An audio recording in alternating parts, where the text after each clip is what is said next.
Hello everyone, welcome to our channel.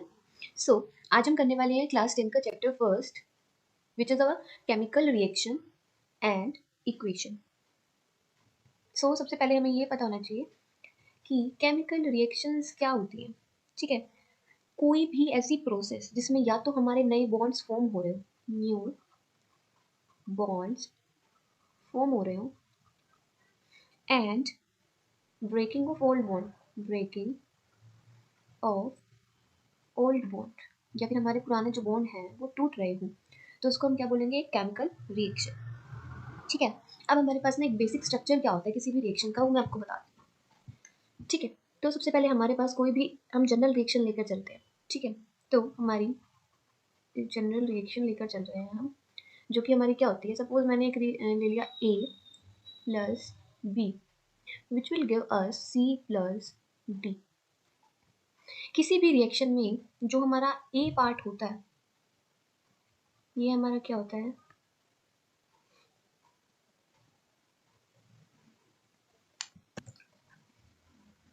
तो किसी भी रिएक्शन में A पार्ट हमारा क्या होता है? रिएक्टेंट। B पार्ट हमारा क्या होता है? रिएजेंट। ठीक है, अब ये रिएक्टेंट क्या है और ये रिएजेंट क्या है? ठीक है, तो रिएक्टेंट वो है जिसके साथ रिएक्शन होती है, और रिएजेंट वो है जो हमारी रिएक्टेंट के साथ क्या करता है? रिएक्ट करता है। ये हम एक कंपाउंड दे रहे हैं C प्लस डी। C क्या हो सकता है? हमारा मेजर प्रोडक्ट, मेजर प्रोडक्ट, और D हमारा क्या होता है? Minor product. ठीक है, सो इससे हमें एक बेसिक स्ट्रक्चर पता चल गया किसी भी रिएक्शन का। ठीक है, तो हम इसे क्या कर सकते हैं? अपनी आगे की रिएक्शन का पता लगा सकते हैं। ठीक है, सपोज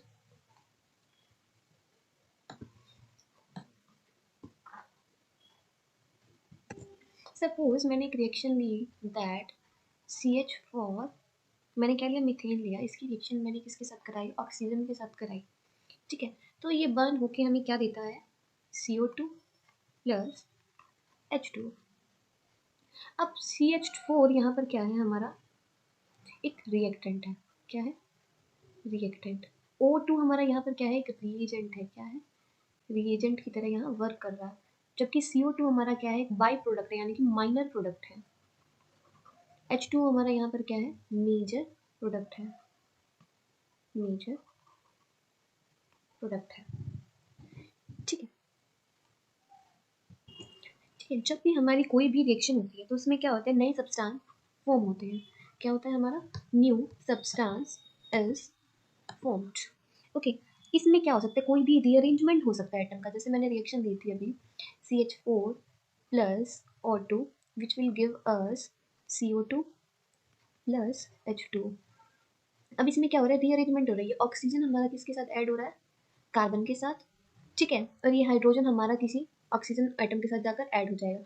बट अल्टीमेटली हो क्या रहा है? पुराने बॉन्ड्स इसके क्या थे? यहाँ से टूट गए, और नए बॉन्ड्स के साथ क्या कर गया? ये एड अप हो गया, इसने इसके साथ नया बॉन्ड बना लिया। तो यही हमारी क्या होती है? केमिकल रिएक्शन होती है। ठीक है, सो अब हमें ये तो पता चल गया कि केमिकल रिएक्शन क्या होती है। ठीक है, नाउ क्वेश्चन इज दैट कि केमिकल इक्वेशंस क्या होती है। ठीक है, ये क्या होता है? एक रिप्रेजेंटेशन का एक तरीका होता है कि हम किसी भी रिएक्शन को कैसे अपनी किसी भी केमिकल रिएक्शन में लिखते हैं।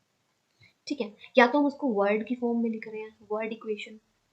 ठीक है, सेकंड क्या है? हम उसको स्केलेटल इक्वेशन, स्केलेटल इक्वेशन, या हम उसको बैलेंस्ड इक्वेशन, बैलेंस की फॉर्म में लिखना है। अब हम 9th क्लास में एक रूल पढ़ के आए थे, law of conservation of mass, जो क्या कहता है कि mass can neither be created nor be destroyed, but it can be convert into one form to another form. ठीक है, तो हमारा एक रूल ये भी कहता है कि जितना हमारा A प्लस बी की वैल्यू होगी, जितना इसका मास होगा, उतना ही हमारा क्या होगा? C प्लस डी का भी होगा, ताकि हमारा क्या है? लॉ ऑफ कंजर्वेशन ऑफ मास हमारा क्या यहाँ पर रहे? कंजर्व्ड रहे। ठीक है, ये तो था हमारा एक बेसिक बेसिक रूल। अब हमारी क्या होती है? वर्ड इक्वेशन होती है। ठीक है, वर्ड इक्वेशन में हमारा क्या होता है कि हम वर्ड्स की फॉर्म में लिखते हैं। कि जैसे मैंने क्या लिख दिया? Methane plus oxygen that reacts with each other to form carbon dioxide and water. ठीक है, एक सिंपल क्या होती है हमारी कि हम उसे simple CH4 plus O2 which will give you CO2 plus H2 इसकी फॉर्म में लिखे तो ये तो हमारा क्या होता है, एक skeletal equation. Skeletal equation. But क्या ये रिएक्शन बैलेंस है, यानी कि जितने यहाँ पर एटम कार्बन के क्या यहाँ पर भी है, हाँ बिल्कुल।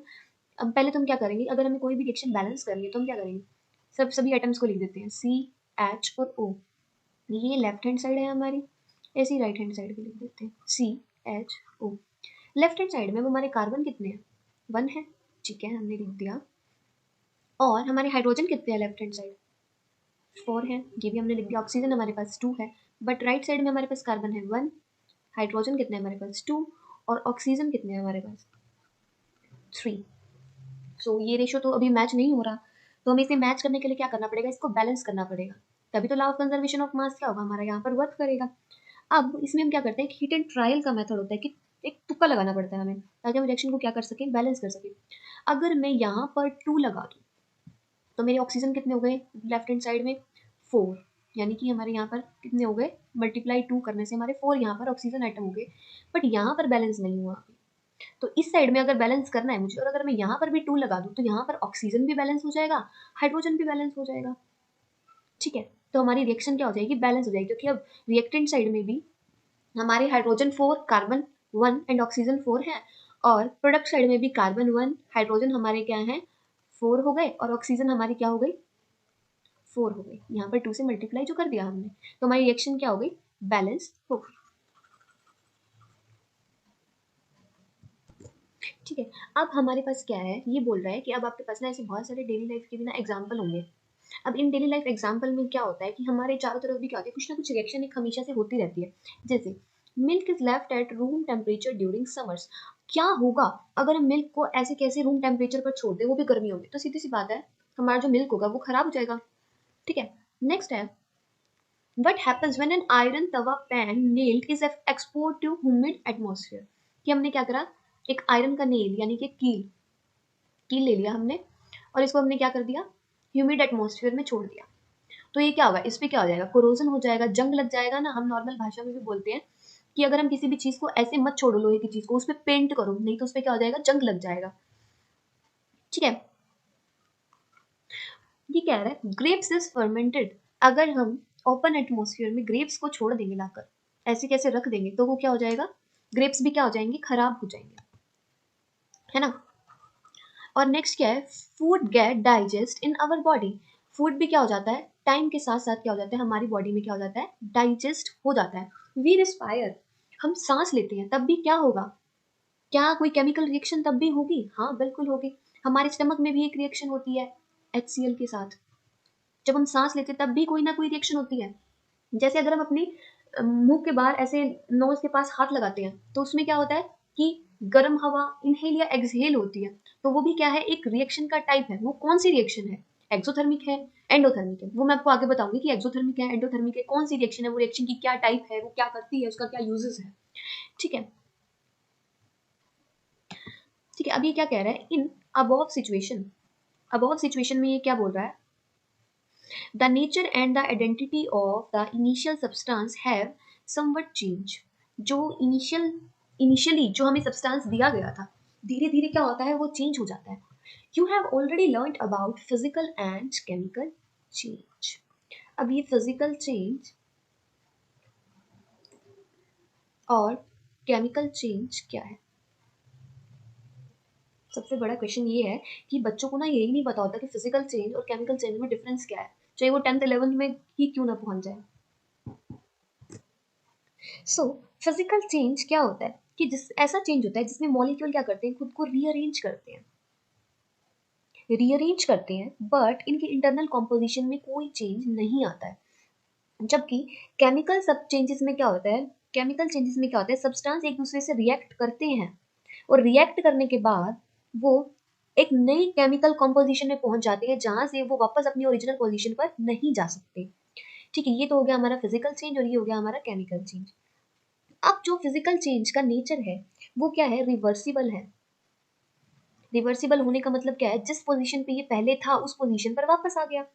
जबकि केमिकल जो चेंज है ये हमारा क्या है, इरिवर्सिबल है, मतलब जिस पोजीशन पर ये स्टार्टिंग में था उस पर ये वापस नहीं आ सका। इससे इस पे इम्पैक्ट क्या पड़ता है फिजिकल चेंजेस पे? फिजिकल चेंजेस पे ये इम्पैक्ट पड़ता है कि इनकी जो भी प्रॉपर्टी होती है, जैसे कि शेप, साइज, कलर, ठीक है, ये क्या होती है, इन पर इम्पैक्ट पड़ता है। ठीक है, हो सकता है उसी शेप साइज कलर में ना आ पाए, लेकिन अपनी फिजिकल पोजीशन वापस से वो गेन कर ले। बट केमिकल चेंज में क्या होता है, केमिकल चेंज में उसकी केमिकल प्रॉपर्टीज पर फर्क पड़ता है। जैसे एसिड के साथ पहले जो सब्सटेंस रिएक्ट कर रहा था, क्या अब भी रिएक्ट करके आपको वही प्रोडक्ट दे रहा है, तो ये क्या होगा, उसकी केमिकल प्रॉपर्टीज में चेंज लेकर आएगा। ठीक है,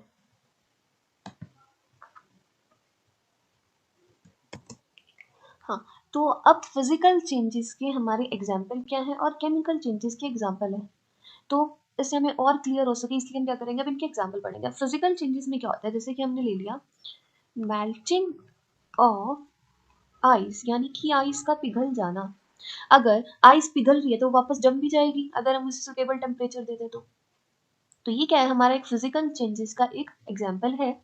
और केमिकल चेंज में मैंने क्या ले लिया, मिल्क जब हमारी कर्ड में चेंज होती है, मिल्क जब हमारा कर्ड में चेंज होता है तो उसमें क्या होता है, क्या हम कर्ड से वापस मिल्क में जा सकते हैं? बिल्कुल भी नहीं, ऐसा पॉसिबल ही नहीं है। अब तक तो ऐसी कोई टेक्निक फाइंड आउट नहीं की गई कि वापस आप कर्ड से उसका मिल्क बना दे। तो ये हमारा क्या है, एक केमिकल चेंज है। तो ये आपको क्लियर हो गया होगा कि फिजिकल और केमिकल चेंज में बेसिक जो हमारा डिफरेंस है वो क्या है। ठीक है, नाउ एक्टिविटी में हो क्या रहा है, सबसे पहले तो आप ये देखो, इसमें बोल रहा है क्लीन अ मैग्नीशियम रिबन। आपको क्या करना है, एक मैग्नीशियम रिबन को क्या करना है, क्लीन करना है, which is about 2 centimetre long. अब आपके पास क्या है, एक 2 सेंटीमीटर का क्या है, एक रिबन है, किसका, मैग्नीशियम का। ठीक है, hold it with a pair of tong, आपको क्या करना है, इसको एक टोंग के पेयर से इसको पकड़ना है। Burn it using a spirit lamp, और हमें एक स्प्रिट लैम्प से इसको क्या करना है, बर्न करना है। हमने क्या करना है, इस मैग्नीशियम रिबन को बर्न करना है। और जो भी बर्न करने के बाद रेजिड्यू बचेगा, अब ये रेजिड्यू क्या होता है, सपोज आपके पास एक पेपर है, जब आप इसे बहुत ज्यादा बर्न कर लेते हो आग में, तो आपके पास क्या बचती है, राख बचती है। उस राख को साइंस की लैंग्वेज में हम क्या बोलते हैं, रेजिड्यू बोलते हैं, कि जो बचा हुआ हमारे पास बच गया उसको हमने क्या बोल दिया, रेजिड्यू बोल दिया। टोंग क्या होता है, अब हम कोई भी लैब में एक्सपेरिमेंट करते हैं तो हम इसको डायरेक्ट पकड़ के उसको हीट नहीं कर सकते, क्योंकि उसमें बहुत सारी रिएक्शन हो सकती है फर्दर। तो हम क्या करते हैं, टोंग का पेयर लेते हैं, जैसे हमारी सीजर होती है ना पकड़ने की, वैसे ही आगे से क्या होता है, ये 2 पेन्स की तरह, जैसे चॉपस्टिक होती है वैसा होता है, और इससे हम सीजर की तरह जैसे पकड़ते हैं वैसे ही पकड़ लेंगे इसको, जैसे इस पिक्चर में दिखाया गया। ठीक है, और इस वॉच ग्लास में हमारे क्या आते हैं, रेजिड्यू आके गिरते हैं। ये हमारा जैसे स्पेक्स होता है वैसे ही हमारा क्या होता है, वॉच ग्लास होता है, बस ये थोड़े से साइज में बड़ा होता है और हल्का सा स्फेरिकल होता है। ठीक है, तो ये बोल रहा है कि जब आपने इस मैग्नीशियम रिबन को बर्न किया, बर्न करने के बाद आपने इसमें क्या ऑब्जर्वेशन की, अब ये बोल रहा है कि आपको ना पहले इसे एक सैंड पेपर से ना क्लीन करना पड़ेगा मैग्नीशियम रिबन को। अब सैंड पेपर को हम वॉटसमैन फिल्टर पेपर भी बोलते हैं। इसको क्लीन करने का मतलब ये है कि इसे हम क्लीन इसलिए करते हैं क्योंकि इसके ऊपर क्या होता है, मैग्नीशियम के ऊपर एक ऑक्साइड की लेयर होती है, मैग्नीशियम के ऊपर क्या होती है, एक ऑक्साइड की लेयर बन जाती है, जिसकी वजह से ये इस आग के साथ बर्न नहीं कर पाता और रेजिड्यू नहीं दे पाता। तो हम इसे क्लीन करते हैं ताकि ये हमारा क्या कर सके, रिएक्ट कर सके, और फिर हम इसको क्या कर सके, प्रॉपर बर्निंग हो सके इसकी। तो इस एक्टिविटी में बस यही बताया गया है कि हमें इसे बर्न कैसे करना है और इसको क्लीन करने की क्या नीड पड़ गई हमें। ठीक है, सो अभी ये क्या कह रहा है कि you must have observe that जब हमने मैग्नीशियम रिबन को बर्न करा तो हमारे पास क्या आई, एक डेजलिंग व्हाइट फ्लेम आई। डेजलिंग व्हाइट फ्लेम बाद में किसमें कन्वर्ट हो गई, एक व्हाइट पाउडर में कन्वर्ट हो गई, और इस पाउडर को हम क्या बोलते हैं, मैग्नीशियम ऑक्साइड। ठीक है, it is form due to reaction between magnesium and oxygen present in air. तो हमने मैग्नीशियम की जब ऑक्सीजन के साथ रिएक्शन कराई तो हमारा क्या बन गया, 2MgO। अब हमें ये कैसे पता चला कि जब हम मैग्नीशियम की ऑक्सीजन के साथ रिएक्शन करवाएंगे तो MgO ही बनेगा। बहुत सारे बच्चों का ना ये बेस क्लियर नहीं होता क्लास 9 में। अब जैसा कि हमें पता है कि मैग्नीशियम का एटॉमिक नंबर है वो हमारा क्या है, 12 है। अब जब हम इसकी इलेक्ट्रॉनिक कॉन्फ़िगरेशन लिखते हैं तो क्या आएगा, 2H2। तो +2 चार्ज आ गया, तो मैग्नीशियम पे हमने क्या लिख दिया, +2 चार्ज। ऐसे ही ऑक्सीजन का एटॉमिक नंबर हमारा क्या होता है, 8, जो कि हमारा क्या बनता है, 2 6, यानी कि इसको कितने इलेक्ट्रॉन चाहिए स्टेबल होने के लिए, 2 इलेक्ट्रॉन और चाहिए ना, तो इसलिए इस पे क्या आता है, -2। तो ऐसे कैसे हम इसकी क्या कर देते हैं, क्रॉस मल्टीप्लाई कर देते हैं, तो जिससे हमारा क्या आंसर आता है Mg2O2। अब हम इसे क्या करते हैं, सिंपलेस्ट होल नंबर की सिंपल रेशियो में लिखते हैं, तो हमारा क्या बन गया MgO, तो जिससे हमारा क्या बन गया प्रोडक्ट MgO। अब अगर किसी को ये शेल्स भी नहीं पता कि मैंने ये 2 फिल कैसे किया है, उसके लिए मैं आपको बताती हूँ कि हमारे पास ना एक एटम होता है, एटम के बीच में क्या होता है, हमारा न्यूक्लियस होता है और इसके अराउंड ना हमारे पास एक फिक्स्ड शेल होती है, ठीक है। जो पहली शेल होती है इसको हम के नाम देते हैं, सेकंड वाली एल, ऐसे ना ये शेल्स चलती रहती है, MNOPQRST, ऐसे बहुत सारी शेल्स होती है। हमारे पास ना एक फॉर्मूला होता है दैट 2n² कि जितने भी इलेक्ट्रॉन हम शेल्स में फिल करेंगे ना वो 2n² के फॉर्मूले से फिल होने चाहिए। और n की वैल्यू क्या होती है, हमारी नेचुरल नंबर। नेचुरल नंबर वो नंबर होते हैं जो कि हमारे किससे स्टार्ट होते हैं, स्टार्ट विद 1। अब जब मैंने मैं आपको एग्जाम बोर्ड पर करके दिखाती हूँ, ठीक है। अब मैंने जब इस 2n² में मैंने जब n की वैल्यू 1 पुट करी तो मेरे पास क्या आया, 2 आया। जब मैंने 2 में n की वैल्यू 2 पुट करी तो मेरे पास क्या आया, 2 इंटू 2 का स्क्वायर 4 टू 8, 8 आ गया। जब मैंने इसकी वैल्यू यही सेम 3 पुट की तो मेरे पास क्या आया, 18।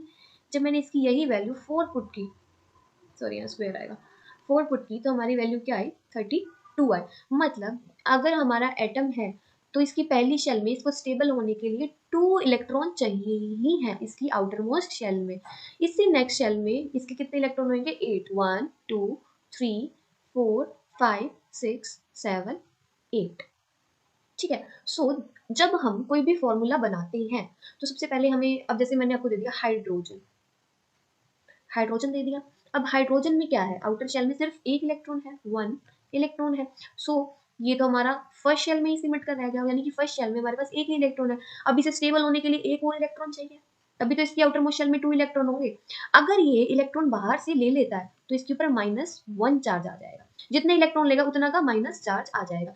अगर इसने बाहर से कोई इलेक्ट्रॉन नहीं लेता और ये जो इलेक्ट्रॉन है ये भी चला जाता है इसके पास से, तो इसके ऊपर क्या आएगा, +1 चार्ज आएगा। मतलब कि जो इलेक्ट्रॉन इसके पास था वो भी इसके पास से चला गया, ठीक है। इसके लिए ना सबसे पहले हमें क्या है, एटॉमिक नंबर भी याद होने चाहिए कि हमारे पास कौन कौन से एटॉमिक नंबर होते हैं। बेसिक जब हम करते हैं तो हमारे पास कौन कौन से एटॉमिक नंबर हमें कहाँ तक याद होने चाहिए। तो जनरली होता ही है कि हमें 1 से लेकर 20 तक तो बिल्कुल याद होने चाहिए। जैसे मैं आपको बता देती हूँ, 1 पे हमारा क्या होता है, हाइड्रोजन।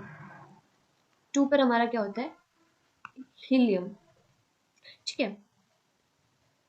3rd पर हमारा क्या होता है, लिथियम। 4th पर हमारा होता है बेरिलियम। 5 पर हमारा होता है बोरोन। 6 पर हमारा होता है कार्बन। 7 पर नाइट्रोजन, ठीक है। 8 पर हमारा होता है ऑक्सीजन। 9 पर फ्लोरीन। 10 पर हमारा नियॉन। ऐसे हमारे क्या होते हैं, बहुत सारे, मतलब 118 एलिमेंट हमारे पास होते हैं, ठीक है। तो हम इससे क्या कर सकते हैं, जनरली वो सारे के सारे हम ऑनलाइन निकाल कर भी उसमें से पढ़ सकते हैं, ठीक है। बट बेसिक चीज मेरा ये लिखने का मोटो क्या था, अब मैंने यहाँ पर लिखा हीलियम, मतलब आपको फर्स्ट शेल में स्टेबल होने के लिए 2 इलेक्ट्रॉन चाहिए। अगर आपको सेकंड शेल में स्टेबल होना है तो आपको 8 इलेक्ट्रॉन चाहिए, और अगर आपको थर्ड शेल में स्टेबल होना है तो आपको 18 इलेक्ट्रॉन चाहिए। फोर्थ शेल में अगर आपको स्टेबल होना है तो आपको 32 इलेक्ट्रॉन चाहिए। ऐसे करके आपका इनफाइनाइट तक चलता रहता है। बट एक रूल ये भी है कि अगर आपकी लास्ट शेल है, क्या है, लास्ट शेल है किसी भी एटम या किसी भी मॉलिक्यूल की, तो लास्ट शेल में आपके 8 इलेक्ट्रॉन से भी आप स्टेबल कर सकते हैं, यानी कि लास्ट शेल में आपके 8 इलेक्ट्रॉन होने चाहिए, तो वो चीज भी आपकी एक स्टेबल चीज मानी जाएगी, ठीक है। अब मैंने ले लिया हीलियम, हीलियम का हम एटम बना रहे हैं, ये हमारा न्यूक्लियस हो गया, ये हो गई हमारी फर्स्ट शेल। अब हीलियम का एटॉमिक नंबर हमारे पास क्या है, 2 है, तो 1 2 2 इलेक्ट्रॉन इसमें हमने क्या कर दिए, फिल कर दिए। तो क्या ये स्टेबल है, यस बिल्कुल स्टेबल है, क्योंकि इसको 2 ही इलेक्ट्रॉन चाहिए थे और 2 ही इलेक्ट्रॉन हमने फिल कर दिए, तो हीलियम का एटम हमारा क्या हो गया, स्टेबल हो गया। नेक्स्ट क्या है हमारे पास, लिथियम। लिथियम लिथियम का एटॉमिक नंबर क्या है, 3। तो हमने क्या करा, ये हमारा न्यूक्लियस, ये हमारी फर्स्ट शेल, ये हमारी सेकंड शेल। अब फर्स्ट शेल में आपको चाहिए 2 इलेक्ट्रॉन, बिल्कुल आपके पास है, यानी कि फर्स्ट शेल तो आपकी क्या हो गई, स्टेबल हो गई। अब सेकंड शेल में आपको चाहिए 8 इलेक्ट्रॉन, लेकिन आपके पास तो एक ही इलेक्ट्रॉन है, तो बाकी के 7 या तो आप ले लो, या जो ये 1 है ये आप दे दो किसी और एटम को। सो क्या करना इजी है, 1 इलेक्ट्रॉन दूसरों को दे देना ज्यादा इजी है एज कम्पेयर टू 7 इलेक्ट्रॉन आपको लाने पड़ेंगे। इससे क्या हो सकती है, स्टेरिक हिंड्रेंस यानी कि भीड़ भड़क्का भी हो सकता है हमारे घर में। सो भीड़ भड़क्का में तो इंसान स्टेबल नहीं होता, वैसे ही एटम भी क्या होता है, स्टेबल नहीं होता है। सो हम हमारे पास जो ये 1 इलेक्ट्रॉन है हम ये भी दे देंगे और इसकी शेल में क्या हो जाएंगे, 2 इलेक्ट्रॉन हो जाएंगे आउटर शेल में, और ये क्या हो जाएगा, एकदम से स्टेबल हो जाएगा। अब स्टेबल होने से क्या हुआ, इसके ऊपर क्या आ गया, एक प्लस का 1 चार्ज आ गया, किसने अपना 1 इलेक्ट्रॉन दे दिया। अगर ये 2 इलेक्ट्रॉन देता तो इसके ऊपर +2 चार्ज आता, अगर ये 3 इलेक्ट्रॉन देता तो इसके ऊपर +3 चार्ज आता। ठीक है, ऐसे ही ये सब तो क्या है, चलता रहेगा। नेक्स्ट टॉपिक पे अब हम मूव ऑन करते हैं। सो अब इसमें क्या है, अब हमें 2 एक्टिविटी दी गई है। फर्स्ट एक्टिविटी में कह रहा है take a lead nitrate solution in a test tube. आपने क्या करना है, लेड नाइट्रेट का सॉल्यूशन लेना है किसी भी टेस्ट ट्यूब में। ये होती है हमारी टेस्ट ट्यूब लैब में, जिसमें हम क्या करते हैं, थोड़ा थोड़ा सा सैंपल लेकर क्या करते हैं, चीज़ों को टेस्ट करते हैं। ये बोल रहा है आपने लेड नाइट्रेट का सॉल्यूशन लेना है और उसके अंदर आपने पोटेशियम आयोडाइड का सॉल्यूशन को क्या करना है, ऐड करना है। जब आपने ये काम किया तो आपने क्या ऑब्जर्व किया, ठीक है। तो ये बोल रहा है कि इसमें क्या हो जाता है, हमारा प्रेसिपिटेशन हो जाता है। क्या हो जाता है, प्रेसिपिटेशन, यानी कि जो भी हमारी जैसे उसमें रेजिड्यू बच रहा था वैसे ही हमारा क्या हो जाएगा, जब हम इसमें पोटेशियम आयोडाइड में लेड नाइट्रेट को ऐड करेंगे तो हमारा प्रेसिपिटेट क्या हो जाएंगे, सेटल डाउन हो जाएंगे, जो कि हमारे कौन से कलर के होंगे, येलो कलर के हमारे क्या होंगे, पीपीटी बैठ जाएंगे नीचे। ठीक है, नेक्स्ट ये बोल रहा है कि take a few zinc granules. Zinc granule का मतलब क्या है, यहाँ पर कि आपको जिंक लेना है, जिंक की गोलियां से आती हैं, ग्रेनुअल्स उसी को बोलते हैं। एक कॉनिकल फ्लास्क, ये होता है हमारा कॉनिकल फ्लास्क, इसमें हमने क्या लिया, Zn ग्रेनुअल्स ली। ठीक है, और इसकी रिएक्शन हमने किसके साथ कराई, HCl या फिर H2SO4। तो Zn की जब आप HCl के साथ रिएक्शन कराओगे तो क्या बनेगा, ZnCl2 प्लस H2 बन जाएगा। ठीक है, H2 गैस हमारी क्या होगी, इवोल्व आउट हो जाएगी। और सल्फ्यूरिक एसिड जो अब हमारा है, ये हमारा क्या है, किंग ऑफ एसिड्स है, किंग ऑफ एसिड्स है। किसी भी देश की जो इंडस्ट्रीज होती है उसके पास कितना सल्फ्यूरिक एसिड है उस पर जरूर से जरूर डिपेंड करती है। ठीक है, अब ये बोल रहा है question handle the acid with care. अब H2SO4 क्या है, एसिड है, एज HCl भी हमारा क्या है, एसिड है, तो इसको हमें बहुत इजी आराम से हैंडल करना पड़ेगा केयर के साथ। ये बोल रहा है क्या आपने कुछ चेंज देखा जिंक ग्रेनुअल्स में, यस उसका कलर क्या हो गया, बहुत ज्यादा चेंज हो गया। और हमारा क्या है, H2 गैस इवोल्व होती है विद अ पॉप साउंड, आवाज भी आती है उसमें। टच द कॉनिकल फ्लास्क और test tube, is there is any change in its temperature. अब आप कॉनिकल फ्लास्क को जब हम टच करके देखेंगे तो क्या इसके टेम्परेचर में कुछ चेंज आएगा, जाहिर सी बात है, इतनी ज्यादा इसमें हीट इवोल्व हो रही है, H2 बाहर निकल रही है, तो ये नीचे से भी बहुत ज्यादा गर्म नहीं हो जाएगा, हीट निकलेगी इसमें से बहुत ज्यादा और आपका क्या हो जाएगी, बहुत ज्यादा गर्म हो जाएगी। ठीक है, अब एक बार हम इसे करते हैं रब। ठीक है, और फिर हम मूव करते हैं अपने नेक्स्ट टॉपिक की तरफ। ठीक है,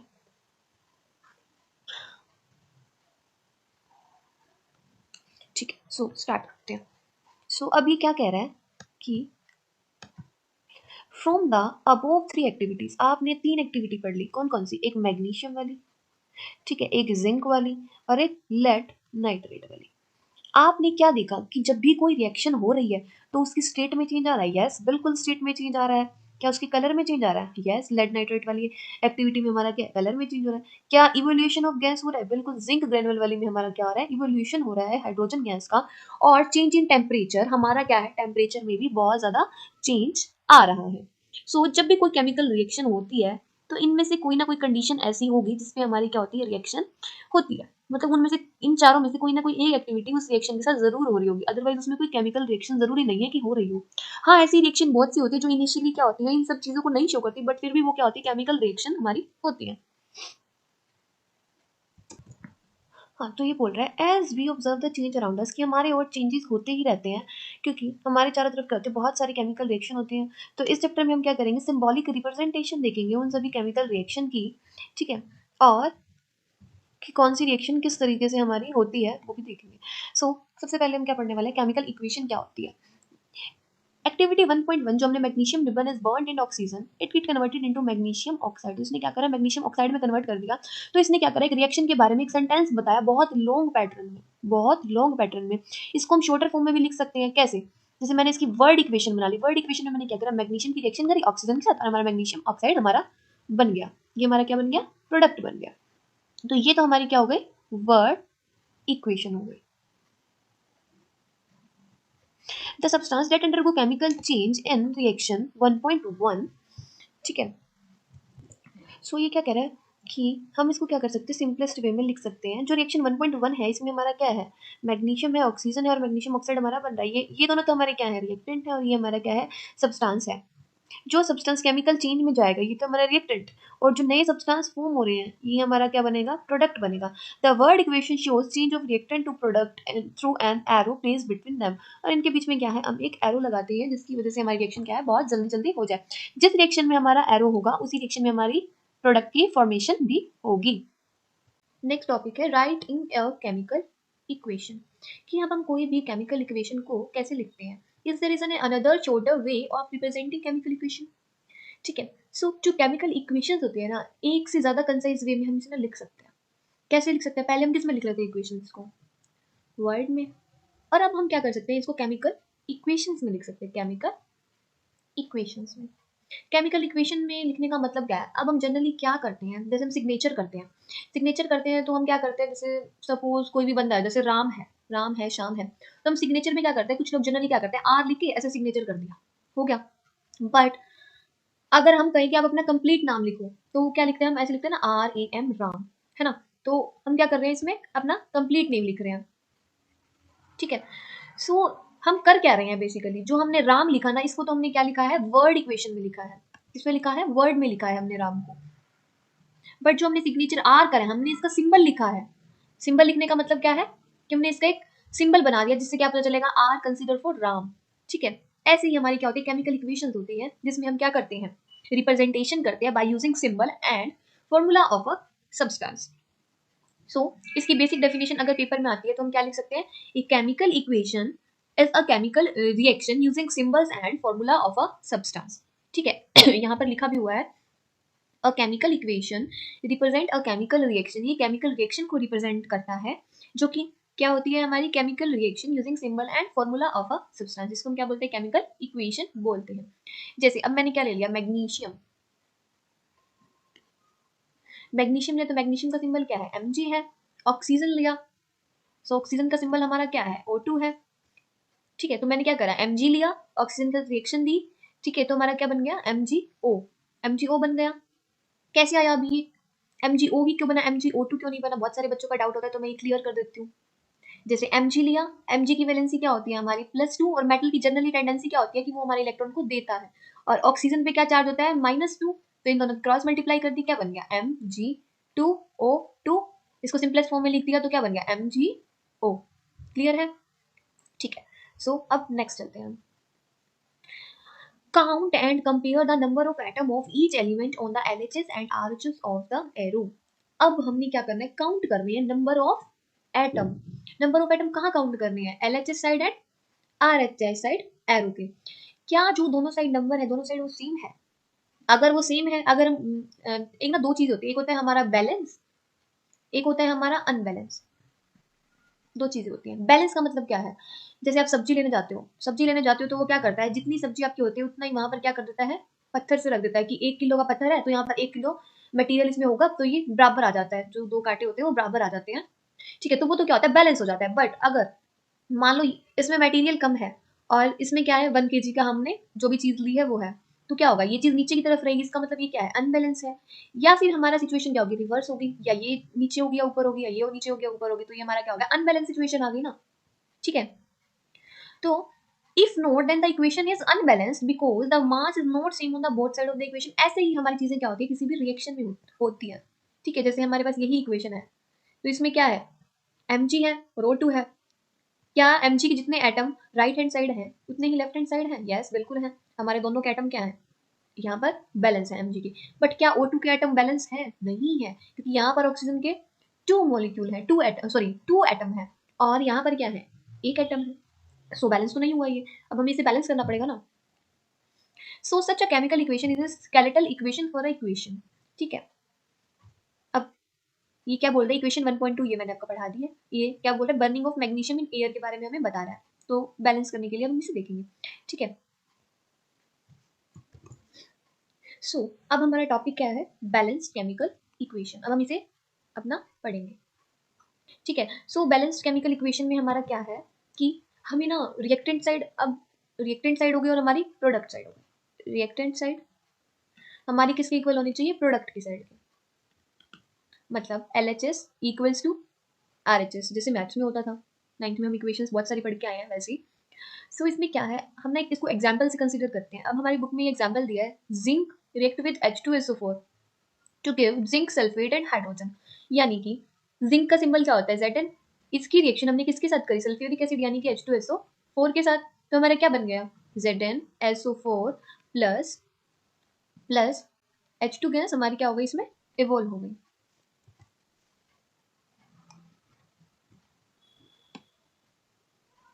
ठीक है। तो क्या ये रिएक्शन हमारी बैलेंस है? देखो Zn इधर एक है, इधर भी एक है। यस, Zn तो हमारा क्या हो गया? बैलेंस हो गया। पहले तो सब एटम्स के नाम यहाँ पे नाम लिख लेते हैं। एक तो हमारा क्या है? Zn है, और हमारा क्या है? हाइड्रोजन है, सल्फर है, ऑक्सीजन है। क्या Zn बैलेंस है दोनों साइड? यस, बिल्कुल बैलेंस है। क्या सल्फर बैलेंस है दोनों साइड? यस, बिल्कुल बैलेंस है।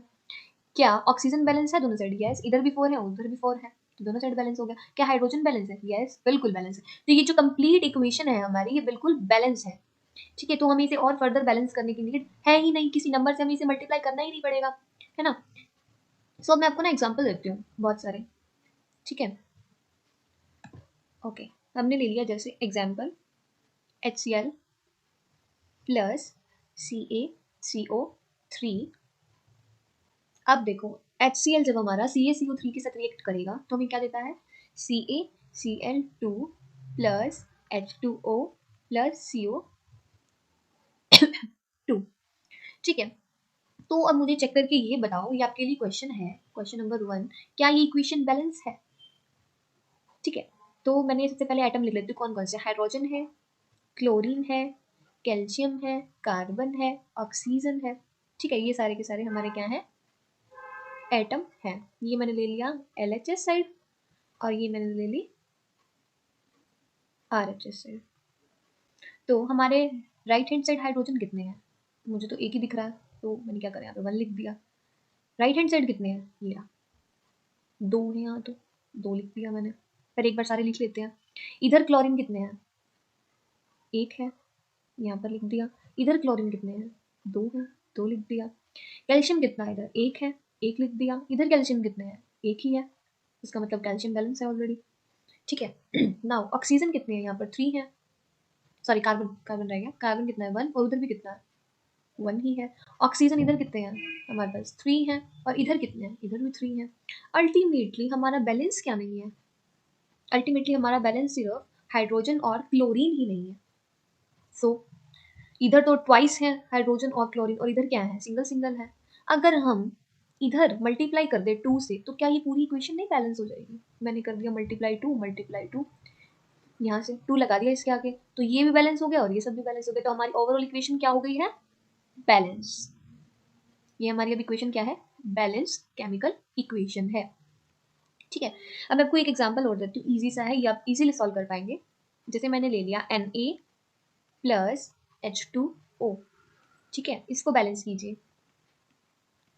क्या हुआ? हमारा प्रोडक्ट क्या बनता है? NaOH plus H2। क्या ये इक्वेशन बैलेंस है?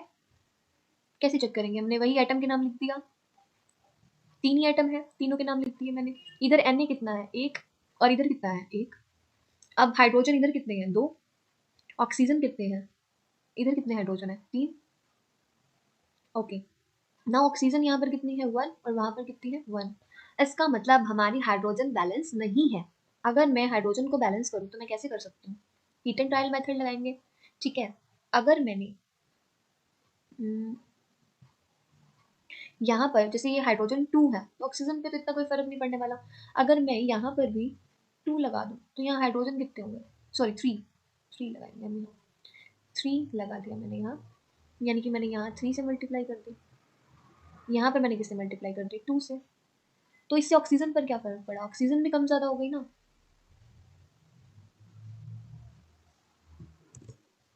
ठीक है, तो अब हमने यहाँ पर ना 3 से करके देख लिया, तो इससे ऑक्सीजन गड़बड़ा रही है, तो हम ना ये वाला हीट एंड ट्रायल मेथड नहीं लगा रहे कि इससे हो जाए। लेकिन अगर मैं यहाँ पर 2 लगा दूँ, बारी बारी हम कैलकुलेट करके देखेंगे, जैसे मैंने कभी 2 लगा लिया, 3 लगा लिया, 4 लगा लिया, 5 लगा लिया, ऐसे हम ना रैंडम नंबर्स लेंगे जिससे हम क्या कर सके? इक्वेशन को बैलेंस कर सके, क्योंकि हम हीट एंड ट्रायल मेथड लगा रहे हैं। है ना। तो मैंने क्या करा, यहाँ पर 2 से मल्टीप्लाई करा। क्या मैंने यहाँ पर जब 2 से मल्टीप्लाई करा तो हाइड्रोजन कितने हो गए मेरे राइट हैंड साइड, 4 हो गए, बट उधर तो कितने हैं, 3 है। मुझे भी ये यहाँ पर बढ़ाना पड़ेगा, है ना। और यहाँ पर अब ऑक्सीजन को भी मुझे डबल करना पड़ेगा, तो मैंने यहाँ पर क्या करा, ऑक्सीजन को बैलेंस करने के लिए यहाँ पर 2 लगाया। लेकिन अब क्या हुआ, अब हमारे क्या है, सोडियम भी 2 हो गया है, लेकिन यहाँ पर क्या है, कम है। तो मैंने क्या करा, यहाँ पर भी 2 लगाया इसको बैलेंस करने के लिए। तो क्या हो गया, ये भी बैलेंस हो गया और हाइड्रोजन भी हो गया और ऑक्सीजन भी हो गया। तो अब हमारी इक्वेशन क्या हो गई, बैलेंस हो गई। तो आफ्टर बैलेंसिंग हमारी इक्वेशन क्या बनी है, 2Na plus 2H2O which will give you 2NaOH plus H2O। ठीक है, तब हमारी इक्वेशन क्या हो गई है, बैलेंस इक्वेशन हो गई है। ठीक है, सो अब हम क्या करते हैं, एक एग्जांपल और लेते हैं ताकि हमारा कंसेप्ट क्या हो जाए, एकदम क्लियर हो जाए। ठीक है, तो हमने लिया नेक्स्ट एग्जांपल, इजी सा लिया है, जैसे कि मैंने ले लिया Na plus Cl2 which will give you NaCl। सो अब यहाँ पर 2 ही आइटम है, Na एंड Cl। तो क्या Na के कितने आइटम है, यहाँ 1 और यहाँ पर भी 1। क्लोरीन यहाँ पर कितना है 2, बट यहाँ पर कितना है 1। तो मुझे मल्टीप्लाई करनी पड़ेगी इसकी 2 से। बट जब मैंने इसकी मल्टीप्लाई करा तो मेरा सोडियम भी क्या हो गया, 2 टाइम्स हो गया, यहाँ पर 1 टाइम था, तो मुझे इसको बैलेंस करना पड़ेगा। फिर मैंने इसके आगे भी 2 लगा दिया, तो मल्टीप्लाई 2 कर दिया। अब हमारी क्या है, पूरी की पूरी इक्वेशन बैलेंस हो गई है। तो ये हमारी क्या हो गई, बैलेंस्ड इक्वेशन। ओके,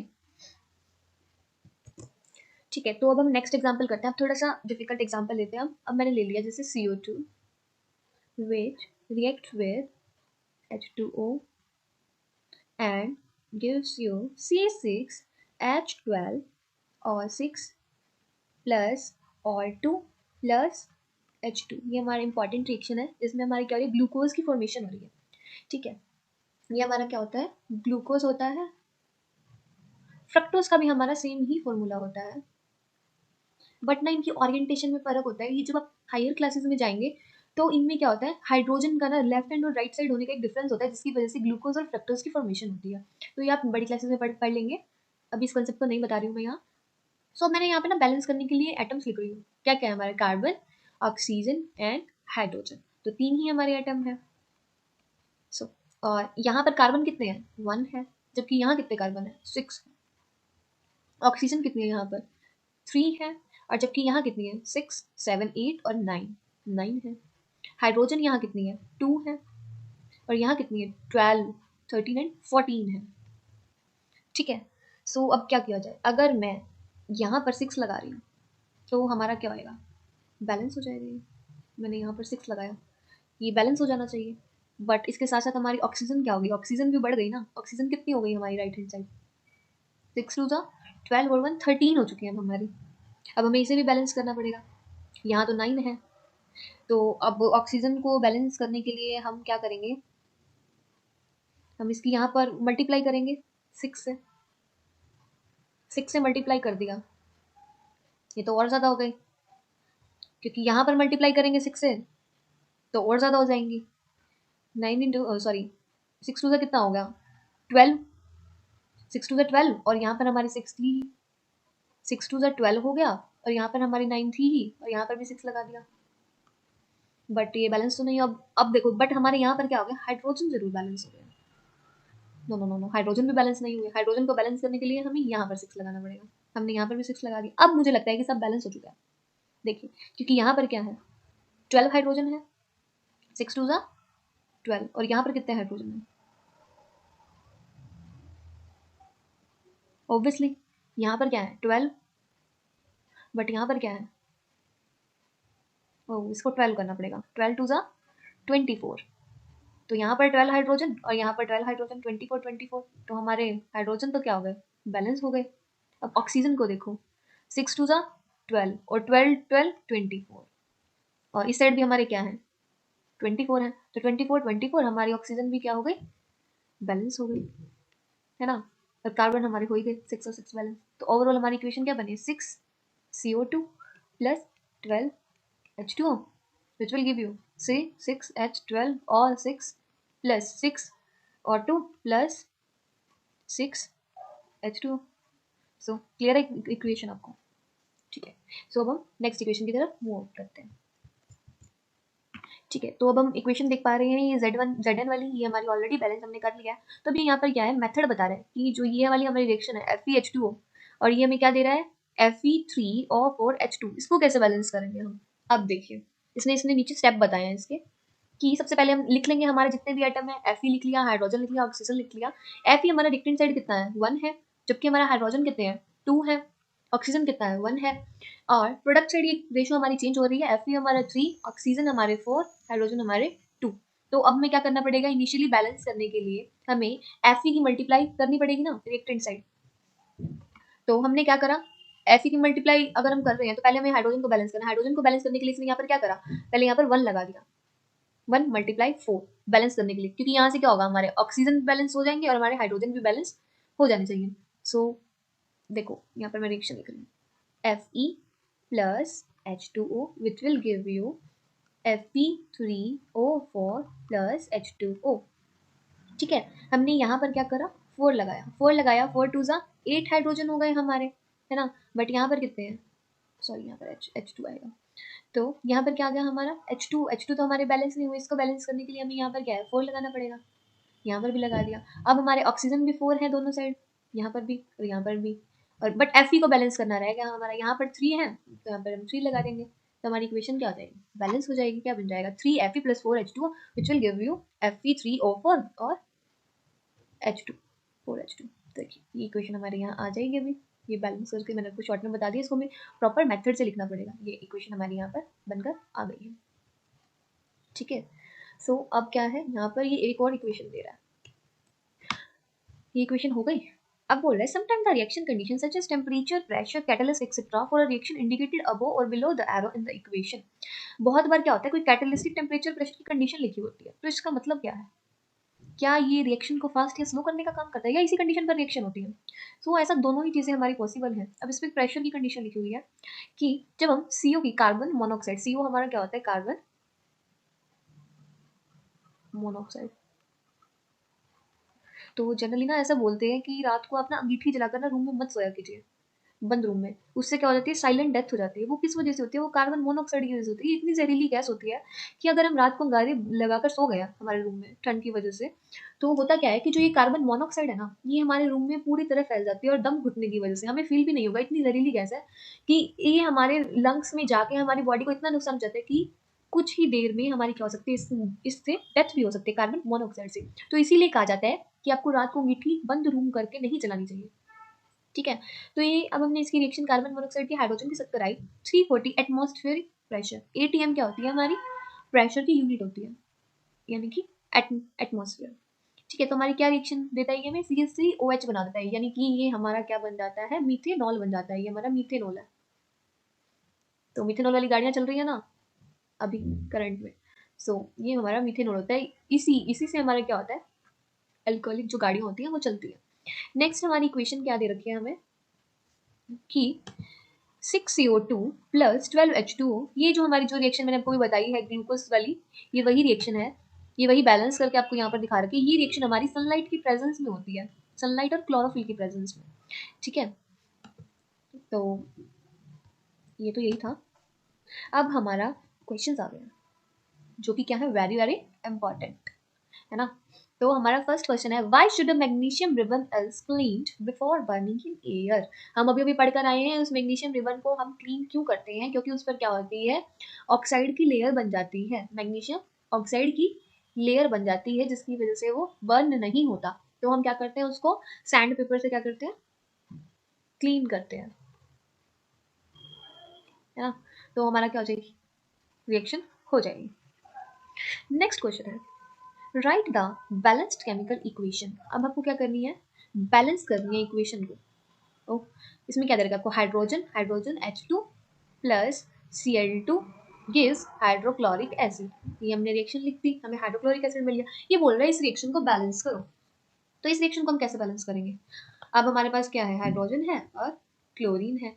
इस साइड कितने हैं, हमारे राइट हैंड साइड 2 है और क्लोरीन भी 2 है, बट हमारी प्रोडक्ट साइड क्या है, 1 है और 1 है। अगर हम इन दोनों की मल्टीप्लाई 2 से कर दें, यानी कि 2 से कर दें इसकी, तो हमारी पूरी की पूरी इक्वेशन क्या हो जाएगी, बैलेंस हो जाएगी। तो हमारी रिएक्शन क्या हो गई है, बैलेंस हो गई है। ठीक है, ओके। नेक्स्ट वाली रिएक्शन आप एक बार खुद से ट्राई कीजिए। नेक्स्ट वाली रिएक्शन बोल क्या रहा है कि बैरियम क्लोराइड, इसको आपने एल्यूमिनियम सल्फेट के साथ रिएक्शन कराई है, तो आपको क्या मिल रहा है, बैरियम सल्फेट और एल्यूमिनियम क्लोराइड। तो बैरियम होता है हमारा Ba, ठीक है। हाँ, तो बैरियम की हमारी वैलेंसी क्या होती है, 2 होती है, और बैरियम क्लोराइड, तो बैरियम क्लोराइड हमारा क्या बन गया, BaCl2, ठीक है। जब हम बैरियम क्लोराइड की रिएक्शन किसके साथ करा रहे हैं यहाँ पर,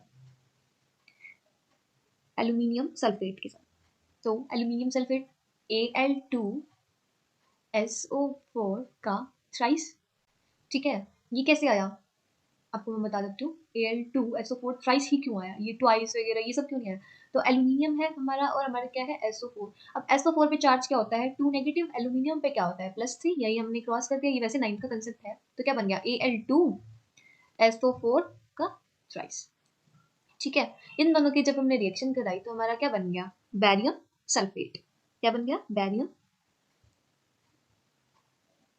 सल्फेट, ठीक है। और क्या बना, एल्यूमिनियम क्लोराइड, तो AlCl3, ये सेम वैसे ही फॉर्मूला जैसे AlCl, तो एल्यूमिनियम में +3, क्लोरीन पे -1, क्रॉस कर दिया हमारा AlCl3, ऐसे ही बने ये सारे फॉर्मूले, ठीक है। तो अब क्या है, हमें इस इक्वेशन को क्या करना है, बैलेंस करना है। सो बैलेंस करने के लिए वही हम क्या करेंगे, सबसे पहले हमारे एटम्स के नाम ही लिखेंगे। तो हमने क्या करा, BaClAlSO, ठीक है, यही है हमारे सारे एटम। अब ये हमारी लेफ्ट हैंड साइड और ये हमारी राइट हैंड साइड, तो क्या बैरियम बैलेंस है, इधर भी 1 है और इधर भी हमारा क्या है 1 है, तो पहले लिख देते हैं लेफ्ट हैंड साइड क्या है, बैरियम 1, क्लोरीन का 2, एल्यूमिनियम भी 2 है, सल्फर कितना है हमारा, सल्फर थ्राइस है, ऑक्सीजन कितना है 3 4 12, तो 12 है। बट राइट हैंड साइड क्या है, बैरियम 1 और क्लोरीन कितने हैं 3, एल्यूमिनियम कितना है 1, सल्फर कितना है 1 और ऑक्सीजन कितना है 4। इसका मतलब तो ऑलमोस्ट हर चीज हमारी क्या है, अनबैलेंस्ड एक्सेप्ट बैरियम, राइट। तो हमें सबको ही बैलेंस करना पड़ेगा। सो अगर मैं बैरियम के आगे 3 लगा दूं तो हमारा बैरियम क्या हो जाएगा, ट्राइस हो जाएगा, और हमारा क्लोरीन क्या हो जाएगा, क्लोरीन 6 हो जाएंगे, ठीक है। और अगर मैं इस एल्यूमिनियम वाले सॉल्ट के आगे 2 लगा दूं तो एल्यूमिनियम भी बैलेंस हो गया, क्लोरीन भी बैलेंस हो गया, बचा क्या, बैरियम, जो कि हमारा क्या हो चुका है, थ्राइस हो चुका है। सो अगर मैं बैरियम के आगे थ्राइस कर दूं तो सल्फर भी क्या हो गए, बैलेंस हो गए, ऑक्सीजन भी बैलेंस हो गया और बैरियम भी बैलेंस हो गया। सो हमारी होल इक्वेशन क्या हो गई है, बैलेंस्ड हो गई, ठीक है। यही थी हमारी, बहुत ईजी थी, बहुत ईजी क्वेश्चन था और इंपॉर्टेंट क्वेश्चन था, और ये बोर्ड एग्जाम्स में तो बहुत ज़्यादा रिपीट भी होता है और अच्छा क्वेश्चन था, ठीक है। नेक्स्ट वाला क्वेश्चन ट्राई कीजिए तब तक आप। नेक्स्ट वाला क्वेश्चन क्या है, sodium plus water will give you sodium hydroxide and hydrogen. ये तो मैंने अभी क्वेश्चन कराया आपको एग्जाम्पल्स में, यानी कि क्या है, Na plus H2O which will give you NaOH plus H2। इसको तो 1 सेकेंड लगना चाहिए बैलेंस करते हुए, सो जल्दी से हो जाएगी ये तो बैलेंस अब, ठीक है। तो ये क्वेश्चन दोबारा नहीं करा रही, इसे नेक्स्ट वाला करते हैं हम। इसकी मॉलिक्यूलर फॉर्म तो मैंने आपको लिख कर दिखा दिया, ठीक है। नेक्स्ट क्या है, जो आपको ये अभी वर्ड की फॉर्म में लिख कर दिया हुआ है, अब ये आप क्या करना है, सिंबल की फॉर्म में लिखना है।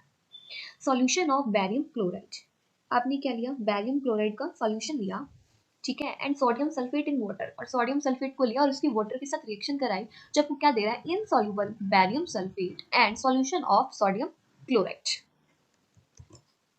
ठीक है। तो बैरियम क्लोराइड हमारा क्या होता है, BaCl2।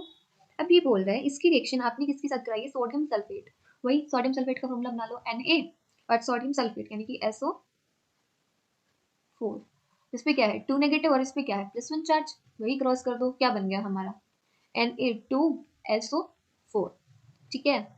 इसकी रिएक्शन हमने कैसे कराई है, वाटर की प्रेजेंस में कराई है, इन वाटर में कराते हैं हम, यानी कि इसका मतलब क्या है, ये हमारा एक्वस मीडियम है। तो ये हमें क्या देगा, ये हमें देगा बैरियम सल्फेट का सॉल्यूशन, यानी कि BaSO4। बैरियम पे क्या क्या है हमारा, कौन सा चार्ज होता है +2, और सल्फेट पे क्या होता है 2 नेगेटिव, वही क्रॉस करके क्या बन गया BaSO4 प्लस, अब ये हमें क्या दे रहा है, सोडियम क्लोराइड, तो यानी कि NaCl। अब हमें हमारी रिएक्शन तो मिल गई है, रिएक्शन क्या मिली है हमारी, BaCl2, इसकी रिएक्शन Na2SO4 के साथ करा दी तो हमारा क्या बन गया BaSO4 और NaCl। इसको हमने बैलेंस करना तो क्या करेंगे, वही सब चीजें बैलेंस कीजिए इसको। अगर मैं इसके आगे 2 लगा दूं तो हर चीज बैलेंस है, बिल्कुल बैलेंस है, क्योंकि यहाँ पर क्लोरीन भी बैलेंस हो गया, Na भी बैलेंस हो गया, Na भी और क्लोरीन भी सब बैलेंस हो गया। ठीक है, ओके। अब इससे नेक्स्ट वाला क्वेश्चन करते हैं, फिर हमारा ये वाला जो एंड टेक्स्ट पार्ट होगा ये हमारा खत्म हो जाएगा।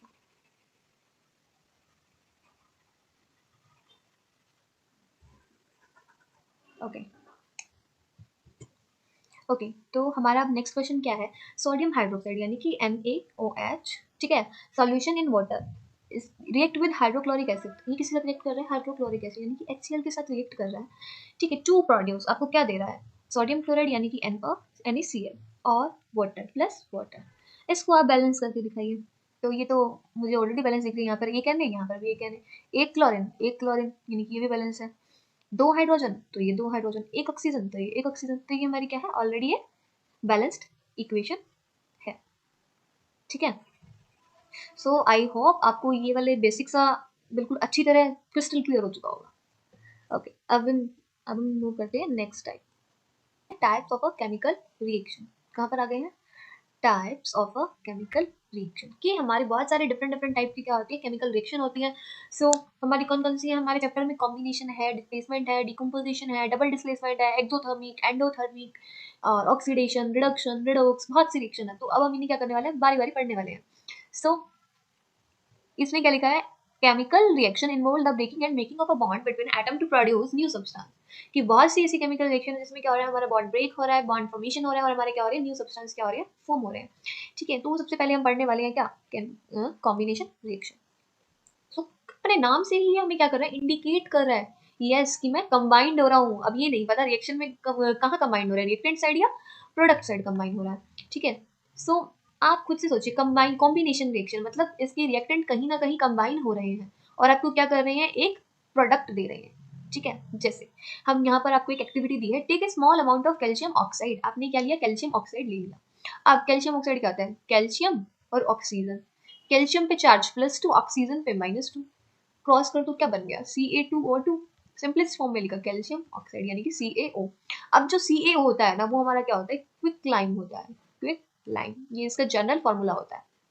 ठीक है, अब ये बोल रहे हैं slowly add water to this, आपने कैल्शियम ऑक्साइड लिया, इसमें आपने क्या करा, वाटर डाल दिया, यानी कि वाटर मॉलिक्यूल के साथ हमारी कैल्शियम ऑक्साइड की क्या हो गई, रिएक्शन हो गई। तो ये आपको क्या देगा, ये आपको देगा कैल्शियम हाइड्रोक्साइड यानी कि CaOH का ट्वाइस। अब कैसे आया ये, तो OH नेगेटिव, ठीक है, और Ca पे क्या होता है, +2 चार्ज, इसके चार्ज के साथ इसकी मल्टीप्लाई, इसके चार्ज के साथ इसकी मल्टीप्लाई, तो क्या बन गया हमारा CaOH का ट्वाइस। अब ये CaOH हमारा ट्वाइस क्या होता है, स्लाइड लाइन, स्लाइड लाइन। ठीक है, तो ये हमारी क्या हो गई, रिएक्शन हो गई। अब इस रिएक्शन में हो क्या रहा है कि दो रिएक्टेंट कंबाइन हो रहे हैं और आपको क्या दे रहे हैं, एक सिंगल प्रोडक्ट दे रहे हैं, सिंगल प्रोडक्ट दे रहे हैं। तो ये रिएक्शन हमारी क्या होती है, कॉम्बिनेशन रिएक्शन होती है। ओके, नेक्स्ट ये क्या बोल रहा है, नेक्स्ट ये क्या है, इन दिस रिएक्शन, इस रिएक्शन में calcium oxide and water combine to form a single product which is calcium hydroxide. Such a reaction, ये हमारी combination reaction कौन सी होती है, such a reaction in which single product is formed into two or more reactant is known as combination reaction. मतलब हमारे दो या दो से ज्यादा reactant combine होके आपको single product दे, वो reaction हमारी कौन सी होती है, combination reaction होती है। ठीक है, अब ये क्या बता रहा है, a solution of slate lime, slate lime क्या होता है हमारा CaOH का twice else produced in reaction 1.13, इस रिएक्शन में हमारा क्या हो रहा है, प्रोड्यूस हो रहा है। अब ये क्या होती है, व्हाइट वॉशिंग के लिए हम बॉल्स में यूज करते हैं, जैसे अब हम पीओपी वगैरह होता है, पुट्टी कराते हैं ना हम घर पे, तो ये वही ही होता है। ये क्या बोल रहा है, ये हमारा व्हाइट वॉशिंग के लिए हम यूज करते हैं। Calcium hydroxide reacts slowly with carbon dioxide in air to form a thin layer of calcium carbonate on bones. ये क्या कह रहा है कि जो कैल्शियम हाइड्रोक्साइड है ना, जो हमने कैल्शियम हाइड्रोक्साइड बना हमारा रिएक्शन में, अब ये एटमॉस्फेयर में किसी ना किसी के साथ तो रिएक्ट करेगा ही, अभी आया है तो ये क्या करेगा, कार्बन डाइऑक्साइड के साथ रिएक्ट करेगा और क्या बना देगा हमारा, कैल्शियम कार्बोनेट। ठीक है, वॉल्स पे, और जिसकी वजह से हमारा क्या होता है, 2 से 3 डेज के बाद क्या होता है, आपको फिनिशिंग दिखती है और उसमें हल्की सी शाइनीनेस दिखती है, वो किसकी वजह से दिखती है आपको, कैल्शियम कार्बोनेट की वजह से। ठीक है, it is interesting to note that chemical formula of marble is also CaCO3। जो हमारा मार्बल का केमिकल फॉर्मूला होता है वो हमारा क्या होता है, CaCO3 होता है। तो ये रिएक्शन इसने दी है CaOH का ट्वाइस, जब हमारा कार्बन डाइऑक्साइड के साथ रिएक्ट कर रहा है तो वो कैल्शियम कार्बोनेट दे रहा है और हमारा H2 क्या हो रहा है, फॉर्म्ड हो रहा है। ठीक है। सो ये भी आई थिंक आपको क्लियर हो गया होगा कि आपकी जब आप पेंट कराते हो तो आपकी बॉल्स इतनी ज़्यादा शाइनी क्यों हो जाती है 2 से 3 दिन के बाद, है ना। सो अब हमारा क्या है, let us discuss some more example of combination reaction. अब ये कॉम्बिनेशन रिएक्शन की ना आपको एग्जांपल दे रहा है। सो ये आपको एनसीईआरटी वाले तो क्या करना है, एकदम से याद करके जाने हैं। 3 एग्जांपल गिवन है और ऊपर एक था। तो अब आप इसमें क्या है, जब आपकी कार्बन ऑक्सीजन के साथ कंबाइन हो रही है तो आपको क्या दे रही है, कार्बन डाइऑक्साइड। ये क्या है आपका बर्निंग ऑफ कोल। आपको हेडिंग बनानी है बर्निंग ऑफ कोल और फिर आपको उसमें क्या लिखनी है, रिएक्शन लिखनी है that carbon plus oxygen which will give you carbon dioxide.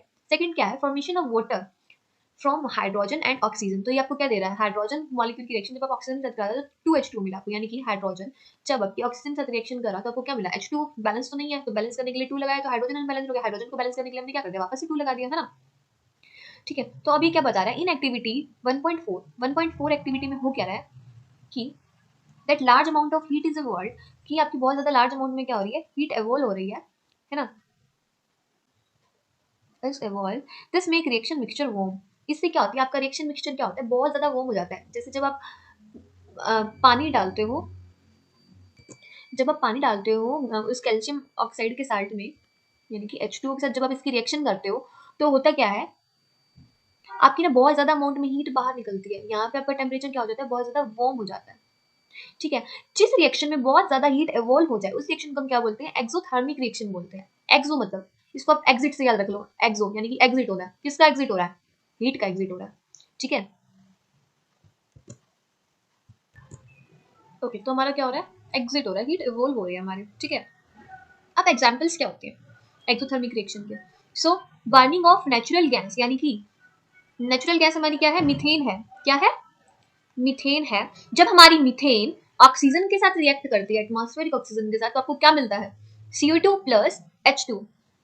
ठीक है, नेक्स्ट हमारा एग्जांपल क्या है, do you know that respiration is an exothermic process. Why, सोच के देखो कि रेस्पिरेशन है वो एक्सोथर्मिक प्रोसेस कैसे है।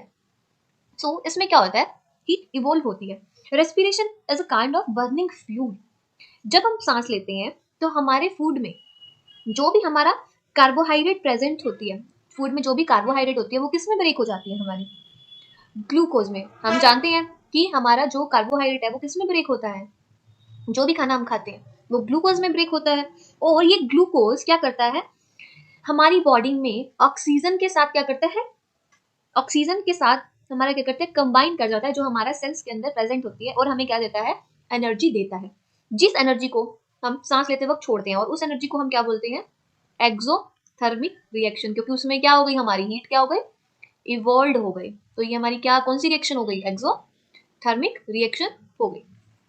ठीक है, तो ये भी क्लियर हो गया आई थिंक आपको, है ना। चलो नेक्स्ट मूव करते हैं।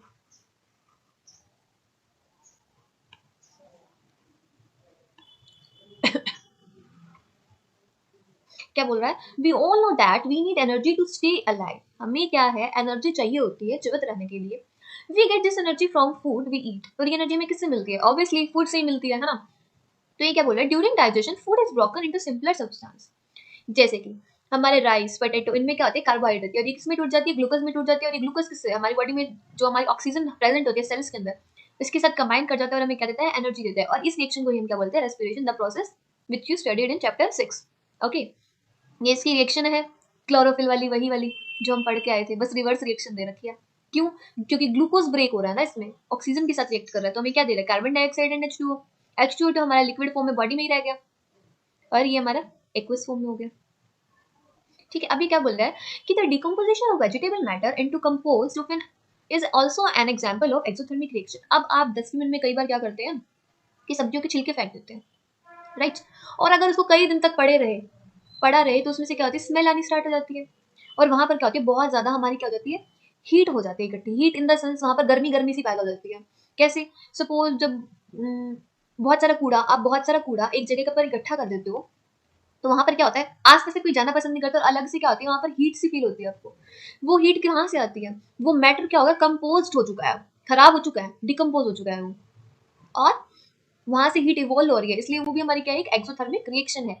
ठीक है, अब ये बोल रहा है आइडेंटिफाई द कंपाउंड, जो कि हमारा एक्टिविटी 1.1 में दिया गया था और हमारा सिंगल प्रोडक्ट दे रहा है। ठीक है, नेक्स्ट क्या है हमारी डिकम्पोजिशन रिएक्शन। अब ये डिकम्पोजिशन रिएक्शन क्या है, अपना नाम इंडिकेट कर रहा है कि मैं डिकम्पोज हो रहा हूँ, है ना, कि मैं डिकम्पोज हो रहा हूँ।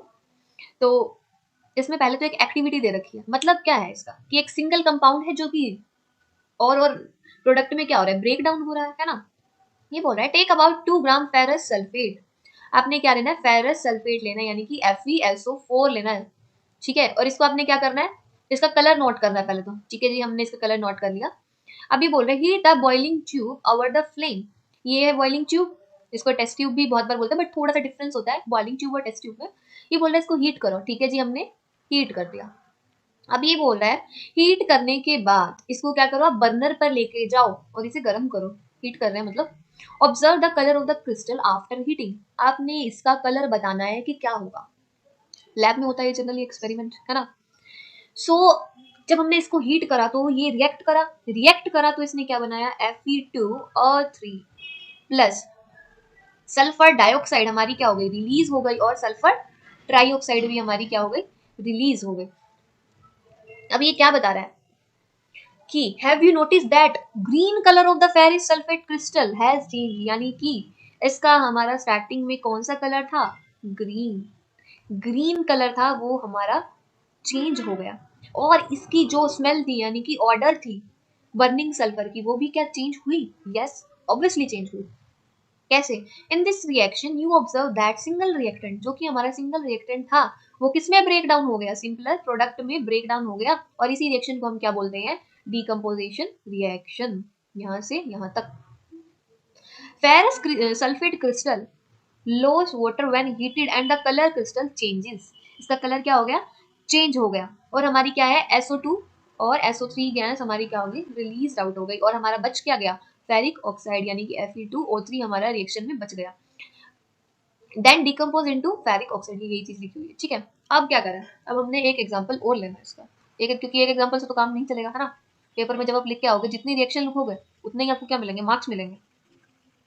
सो आपके जो इस चैप्टर में क्या है, रिएक्शन के ही मार्क्स है, क्योंकि डेफिनेशन तो ऑब्वियसली हर बच्चा लिख के आएगा। आपका वेरिएट कम करते हैं कि आप रिएक्शन कितने लिख कर आते हो, ठीक है। तो क्या है, in this reaction you observe that single reactant, ये हमने पढ़ लिया। अब क्या है, डिकम्पोजिशन ऑफ कैल्शियम कार्बोनेट। अब कैल्शियम कार्बोनेट हम ऊपर पढ़ के आए थे, ये क्या होता है, हमारा मार्बल का फॉर्मूला होता है, और हमारा क्या होता है, लाइमस्टोन होता है, इसको हम क्या बोलते हैं, लाइमस्टोन बोलते हैं। इसको जब हम हीट किया, हीट करने पे हमारा क्या हुआ, क्विक लाइम फॉर्म हो गया और CO2 गैस रिलीज हो गई, ठीक है। ये यही लिखा है, calcium oxide, sorry, calcium carbonate to calcium oxide and carbon dioxide on heating, ठीक है। और ये हमारा क्या है, एक इंपॉर्टेंट डिकम्पोजिशन रिएक्शन है, जो कि हमारी वेरियस इंडस्ट्रीज में यूज होते हैं, जैसे पेंट में यूज होती है हमारी। तो जैसे एग्जांपल लिख सकते हो, एशियन पेंट्स में हमारा क्या होता है, ये यूज होता है ना। और ये हमारा सीमेंट की मैन्युफैक्चरिंग में भी क्या होता है, यूज होता है, सीमेंट मैन्युफैक्चर में, ओके। इसमें क्या है, हमारा सिंगल प्रोडक्ट था, इसको हमने हीट करा।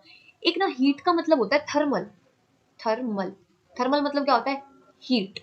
ऑब्वियसली थर्मल का मतलब भी क्या होगा, हीट होगा, जब हीट का मतलब थर्मल है तो। सो अब इसको ना हम हीट से डिकम्पोजिशन कर रहे हो, तो इसको ना हम थर्मल डिकम्पोजिशन रिएक्शन भी बोलते हैं।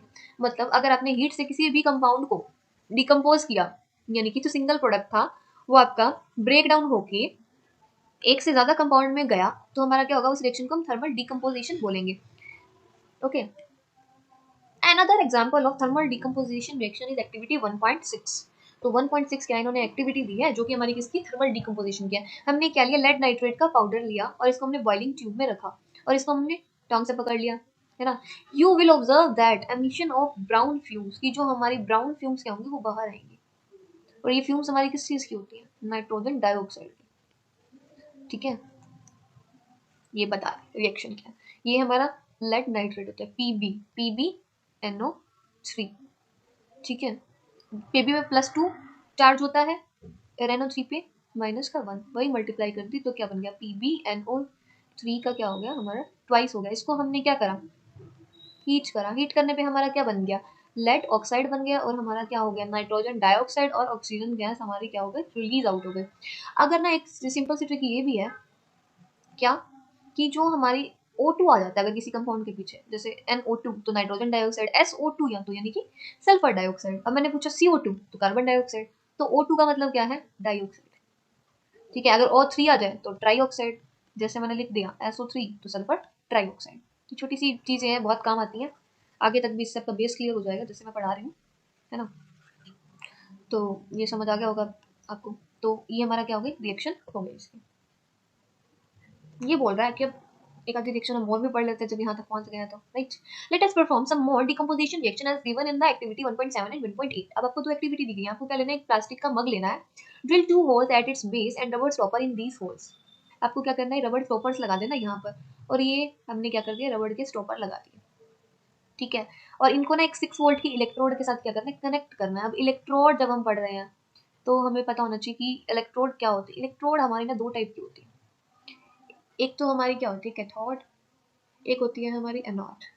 कैथोड पे हमारा क्या होता है, पॉजिटिव चार्ज, एनोड पे हमारा क्या होता है, नेगेटिव चार्ज, ठीक है। अब ये बोल रहे हैं कि इसको 6 वोल्ट की ना बैटरी से कनेक्ट कर दो। बैटरी से कनेक्ट करने का मतलब क्या, जब हम इस की को स्विच ऑन करेंगे, यानी कि ये स्विच का हमारा साइन होता है, ये जब इसको ओपन करना है, हमें स्विच ऑन करना है, तो हमारा साइन क्या हो जाएगा, ये जब हम ऑन करेंगे तो इसमें से क्या हो जाएगा, करंट फ्लो करना स्टार्ट कर जाएगा।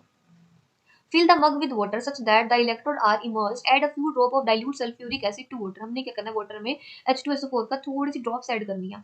Take two test tube filled with water and invert them into carbon electrode. आपने क्या लेना है, जो दो आपने कार्बन की इलेक्ट्रोड ली है, ठीक है, इसमें क्या करना है, इनको क्या करना है, उल्टा करके रख देना है ऐसे, तो हमारा ऐसे साइड क्या बन जाएगा, ये स्ट्रक्चर में मिलकर आ जाएगा। You will observe that formation of bubbles. तो इसमें क्या हो रही है, आपको एक बबल्स की फॉर्मेशन दिख रही है, एक इलेक्ट्रोड में ज्यादा है और एक इलेक्ट्रोड में हमारी क्या है, कम है, ठीक है।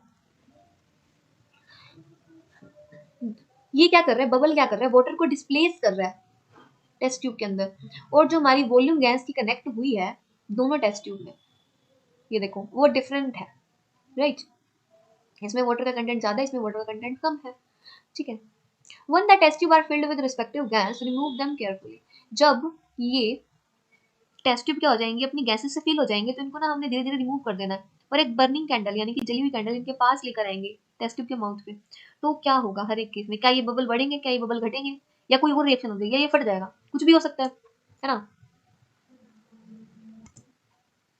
तो ये हुआ कैसे कि एक एक इलेक्ट्रोड में तो आपका क्या है, ज्यादा इकट्ठा हो गया बबल्स, और एक इलेक्ट्रोड में क्या हो गया, कम हो गया, ऐसा क्यों हुआ, ये हुआ हमारा प्रोसेस इलेक्ट्रोलिसिस की वजह से, इलेक्ट्रोलिसिस की वजह से, ठीक है। इलेक्ट्रोलिसिस की वजह से हुआ क्या कि जो हमारी एक टेस्ट ट्यूब थी उसमें क्या हो गया, डबल हो गया, क्या हो गया, डबल डबल ऑक्सीजन प्रोड्यूस्ड हो गई एज कंपेयर टू वन की, यानी कि एक इलेक्ट्रोड में तो हमारे क्या हो गए, ज्यादा बबल पैदा हो गए एज कंपेयर टू सेकंड वाली में, क्योंकि उसमें क्या थी, ऑक्सीजन हमारी एक में क्या थी, ज्यादा थी, एक में क्या थी, हमारी कम थी। यहाँ पे हम देख सकते हैं क्लियरली। तो एक क्वेश्चन तो हमारा रह गया इसमें, क्वेश्चन क्या रहेगा, ये तो बताना ही मैं आपको भूल गई, कि जब हम फ्लेम को यानी कि एक बर्निंग कैंडल इसके पास लेकर जाएंगे तो क्या होगा, तो जो गैस होगी ना वो कैथोड पे इकट्ठा हो जाएगी और एकदम से क्या हो जाएगी, बर्न कर जाएगी। लेकिन जो एनोड वाली गैस होगी ना वो बर्न नहीं करेगी, वो बर्न नहीं करेगी, क्योंकि जो इलेक्ट्रिसिटी होती है वो वाटर को क्या कर देती है, डिकम्पोज कर देती है। और जो हाइड्रोजन होता है हमारा, जो हमारा हाइड्रोजन होता है, ये क्या करता है, इसको एक इलेक्ट्रॉन मिल जाता है। जैसे इसको इलेक्ट्रॉन मिलेगा तो जो ये कैथोड होगा, कैथोड इलेक्ट्रोड, ये हमारा क्या कर देगा, हाइड्रोजन गैस को फॉर्म कर देगा। ये हमारी थी, अगर हम इसके नियर क्या कर दें, एक बर्निंग कैंडल को लेकर चले जाए तो ये, ठीक है। सो हमारी नेक्स्ट एक्टिविटी क्या है, एक्टिविटी 1.8 हमको क्या कह रही है, take about 2 gram silver chloride in a china dish. हमने ये चाइना डिश लिया और इसमें हमने क्या ले लिया, सिल्वर क्लोराइड। सिल्वर क्लोराइड हमारे क्या होता है, AgCl, ठीक है। So what is its colour, इसका कलर क्या है, place this China dish in sunlight और समटाइम, फिगर 1.7। ये बोल रहा है कि आपको ना इसको एक चाइना डिश में ना सनलाइट में रखना है इसको। क्या जो सिल्वर क्लोराइड का कलर था वो चेंज हुआ, यस ऑब्वियसली। जो सिल्वर क्लोराइड था जब हम उसे सनलाइट में रखा तो वो क्या हो गया, सिल्वर तो हमें पता है कैसा सा होता है कलर, तो सिल्वर क्लोराइड क्या है, हमारा व्हाइट कलर का होता है। व्हाइट सनलाइट में जाने के बाद ये हमारा किस में कन्वर्ट हो जाता है, ग्रे में कन्वर्ट होता है। ये शायद मैं आपको गलत बता गई थी। ओके, सो अब क्या है कि जो सिल्वर ब्रोमाइड है ये भी क्या करता है, सेम तरीके से ही बिहेव करता है हमारा। जो हमारा AgBr है, जब हम इसे सनलाइट में सनलाइट देंगे तो ये हमारा किस में कन्वर्ट हो जाएगा, Ag और Br2 गैसेस में कन्वर्ट हो जाएगा, ठीक है। The above reaction are used in black and white photography। जो ये वाली रिएक्शन है AgBr वाली, ये ब्लैक एंड व्हाइट फोटोग्राफी में क्या करते हैं, हम इसका यूज करते हैं, ठीक है। What form of energy is causing this decomposition reaction, तो ऐसी कौन सी रिएक्शन है जो इसको क्या कर रही है, कन्वर्ट कर रही है किसमें, डिकम्पोजिशन रिएक्शन में। We have seen that decomposition require energy either in form of heat, light और इलेक्ट्रिसिटी। तो जो हमारी डिकम्पोजिशन रिएक्शन होती है इसको क्या क्या चाहिए होता है, या तो हीट, या लाइट, या सनलाइट, या फिर इलेक्ट्रिसिटी, यही तो चाहिए होता है। बट इसमें क्या हो रही है, इसको चाहिए होता है, जबकि एक्सोथर्मिक में क्या हो रहा था, हीट तो हमारी रिलीज हो रही थी, यानी कि एग्जिट हो रही थी, बट यहाँ तो क्या हो रही है, हीट एब्जॉर्ब हो रही है। जहां पर हमारी हीट एब्जॉर्ब हो जाए उसको हम क्या बोलते हैं, endothermic reaction. The reaction in which energy is absorbed is known as endothermic reaction. तो जो हमारी डिकम्पोजिशन की कुछ रिएक्शंस होती हैं, जैसे कि अभी हमने पढ़ी, तो इसमें क्या होती है, हमको सनलाइट हीट देनी पड़ रही है ताकि ये डिकम्पोज हो जाए, तो इन रिएक्शंस को हम क्या बोलते हैं, एंडोथर्मिक रिएक्शन भी बोलते हैं, क्योंकि इसमें हीट क्या हो रही है, एब्जॉर्ब हो रही है। ठीक है, तो हमारी हीट क्या हो गई यहाँ पर, एब्जॉर्ब। अब ना ये बोल रहा है carry out the following activity, आपको क्या करनी है, एक्टिविटी परफॉर्म करनी है। ठीक है, तो आपकी एक्टिविटी क्या कह रही है, take about 2 gram barium hydroxide. आपने बैरियम हाइड्रोक्साइड लेना है एक टेस्ट ट्यूब में, क्या लेना है, बैरियम हाइड्रोक्साइड। ठीक है, तो add 1 gram of ammonium chloride, इसके अंदर हमने क्या कर दिया, 1 ग्राम अमोनियम क्लोराइड डाला और आपने इसको मिक्स करा with the help of glass rod, ये हमारी ग्लास रोड होती है ऐसे, और touch the bottom of test tube with your palm. तो जो ये हमने इस टेस्ट ट्यूब को अपनी पाम से टच किया, what do you feel, this reaction is exothermic और एंडोथर्मिक, क्या ये रिएक्शन एक्सोथर्मिक थी या एंडोथर्मिक थी। तो जो हमारी रिएक्शन है ये हमारी क्या है, एक एंडोथर्मिक रिएक्शन है, क्योंकि इसमें कोई भी हीट इवॉल्व आउट नहीं हुई, तो ये रिएक्शन हमारी क्या हो गई, एंडोथर्मिक रिएक्शन। ओके ओके, तो अब हम मूव करते हैं नेक्स्ट टॉपिक की तरफ। ओके, सो नेक्स्ट क्या है, अब आपके क्वेश्चंस आ गए हैं, अब हम क्वेश्चंस करेंगे। क्वेश्चंस क्या है, ए solution of substance x is used for white washing. X क्या है, एक सब्सटेंस है जो किसके लिए यूज किया जाता है, व्हाइट वॉशिंग के लिए। व्हाइट वॉशिंग के लिए हम कौन से सब्सटेंस को यूज करते हैं, अभी हम पीछे पढ़कर आए हैं। सो हम क्या करते हैं, कैल्शियम ऑक्साइड को हम किसके लिए यूज करते हैं, व्हाइट वॉशिंग के लिए यूज करते हैं। अब इसका नेक्स्ट पार्ट क्या है, right the reaction of substance name x above with water. वो बोल रहा है आपने इसकी रिएक्शन किसके साथ करानी है, वाटर के साथ करानी है। वाटर के साथ जब हम रिएक्शन कराएंगे तो हमारा क्या बन जाता है, कैल्शियम हाइड्रोक्साइड बन जाता है, CaOH का ट्वाइस। ठीक है, तो ये हमारे दो क्वेश्चन हो गए, सॉरी एक क्वेश्चन हो गया।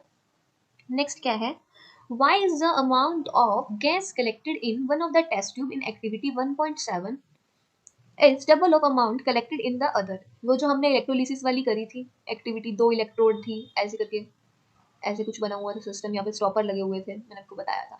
तो ये बोल रहा है कि जो एक टेस्ट ट्यूब में अमाउंट दूसरे टेस्ट ट्यूब की डबल क्यों हुई, और वो कौन सी गैस थी। तो जो थी अमाउंट जो कलेक्ट हुई थी वो डबल हो गई थी, एक अमाउंट से दूसरी अमाउंट क्या थी, डबल थी। क्यों, क्योंकि वाटर क्या हो गया था, हाइड्रोलाइज्ड हो गया था। क्या हो गया था, हाइड्रोलाइज्ड हो गया था। वाटर हाइड्रोलाइज्ड होके हमको क्या दिया उसने, H2 और O2 गैस उसने हमें दी। और जब इनका हमने इलेक्ट्रोलिसिस कराया तो हमारी क्या हुई, ऑक्सीजन गैस क्या हो गई हमारी, रिलीज हो गई। ऑक्सीजन गैस क्या हो गई हमारी, रिलीज हो गई। तो जो हमारी अमाउंट थी वो क्या थी, डबल थी then that of oxygen. Hydrogen gas क्या थी हमारी, डबल थी एज कंपेयर टू ऑक्सीजन। ठीक है, सो आई होप आपको ये बहुत अच्छे से क्लियर हो गया होगा। और अगर आपको डाउट है तो आप कमेंट सेक्शन में लिख सकते हैं, आपको हर क्वेश्चन का रिप्लाई दिया जाएगा। आई थिंक मैंने बहुत बेसिक से कराया आपको, और वीडियो आपको अच्छी लग रही हो तो वीडियो को लाइक करिए, शेयर करिए एंड चैनल को सब्सक्राइब कीजिए। ओके, सो नेक्स्ट रिएक्शन हमारी क्या है, डिस्प्लेसमेंट रिएक्शन। तो इससे नेम इंडिकेट कर रहा है डिस्प्लेस, कि मैं डिस्प्लेस कर देती हूँ चीजों को। जैसे हम घर में क्या करते हैं, सफाई करनी होती है तो सोफे को डिस्प्लेस कर देते हैं अपने प्लेस से, बेड को डिस्प्लेस कर देते हैं थोड़ा सा, या ड्रेसिंग होता है तो ड्रेसिंग को डिस्प्लेस कर देते हैं। वैसे ही हम डिस्प्लेसमेंट रिएक्शन में क्या करेंगे, मॉलिक्यूल्स को, एटम्स को, कंपाउंड्स को क्या करेंगे, हम डिस्प्लेस कर देंगे। ठीक है, तो हमें पहले एक एक्टिविटी दी गई है। एक्टिविटी क्या कह रही है, टेक 3 आयरन नेल्स। आपने क्या करना है, 3 आयरन नेल्स लेने हैं, यानी कि कील लेने हैं जनरल भाषा में, and clean them by rubbing with sand paper, और उसे सैंड पेपर से क्या कर लिया हमने, क्लीन कर लिया। हमने 2 टेस्ट ट्यूब ली, एक को ए मार्क कर दिया, एक को बी मार्क कर दिया, और उसमें 10 ml कॉपर सल्फेट का सोल्यूशन ले लिया और उसको थ्रेड से अटका दिया, ऐसे ही जैसे इसमें दिखा रहा है। इसको मैंने मान लिया ए नेल है, इसको मैंने मान लिया बी नेल है, 2 नेल लटका दिया हमने यहाँ पर। इनको 20 मिनट के लिए हमने लटका दिया। Keep 1 nail aside for comparison, एक नेल हमने किसके लिए लिया, कंपैरिजन के लिए ले लिया। आफ्टर 20 मिनट्स बाद क्या होगा, take out the iron nail from copper sulphate solution, इनको हमने क्या करना है, कॉपर सल्फेट के सॉल्यूशन से बाहर निकालना है। Compare the intensity of blue colour of copper sulphate solutions in test tube, तो आपने क्या करना है, इन टेस्ट ट्यूब में ब्लू कलर की इंटेंसिटी को क्या करना है, चेक करना है।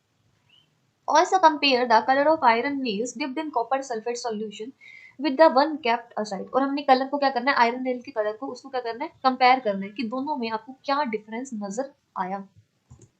तो इस रिएक्शन से, इस एक्टिविटी में हमने क्या क्या ऑब्जर्व किया, ऑब्जर्व तो हमने ये किया कि जो कलर था कॉपर सॉल्यूशन का, वो क्या हो गया, फेड हो गया, क्या हो गया, फेड्स हो गया।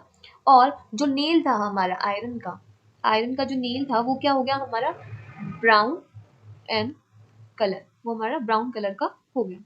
इससे हमें पता क्या चला कि जो आयरन नेल था ना, जो हमारा आयरन था, आयरन नेल, वो हमारा क्या हो गया, डिस्प्लेस हो गया। डिस्प्लेस, आयरन नेल ने किसको क्या कर दिया, डिस्प्लेस कर दिया, किसको, कॉपर को। कॉपर को क्या कर दिया, आयरन ने कॉपर को डिस्प्लेस करा, कैसे, कॉपर सल्फेट के सॉल्यूशन से, और जिसकी वजह से सॉल्यूशन क्या हो गया, फेड आउट हो गया। इसकी वजह से क्या हुआ, हमें एलिमेंटल कॉपर मिल गया। एलिमेंटल कॉपर क्या हो गया, नेल पर डिपॉजिट हो गया, जिससे नेल का कलर क्या हो गया हमारा, ब्राउन हो गया। सो क्लियर हो गया होगा आपको ये। ओके, तो यहाँ पर ये रिएक्शन करके दिखाई हुई है कि वो ब्राउनिश कलर में क्यों हो गया, ब्लू कलर क्यों फेड अवे हो गया। सो हमने जब Fe की रिएक्शन कॉपर सल्फेट के साथ कराई तो हमारा क्या बन गया, कॉपर क्या हो गया, Fe ने कॉपर को क्या कर दिया, डिस्प्लेस कर दिया, और हमारा खुद आगे आ गया, और इसने SO4 के साथ क्या बना दिया, एक बॉन्ड बना लिया। ये बॉन्ड क्यों बना, क्यों, क्योंकि जो Fe की रिएक्टिविटी है ना, वो हमारी कॉपर से बहुत ज़्यादा है। अब जनरल बात है कि अगर आपके पास एक बहुत ज़्यादा स्ट्रॉन्ग बंदा है और एक बहुत ज़्यादा हमारा वीक बंदा है, तो ये क्या करेगा, इसे अपनी प्लेस से क्या कर सकता है, डिस्प्लेस कर सकता है ना, इजीली उठा के पटक सकता है इधर उधर।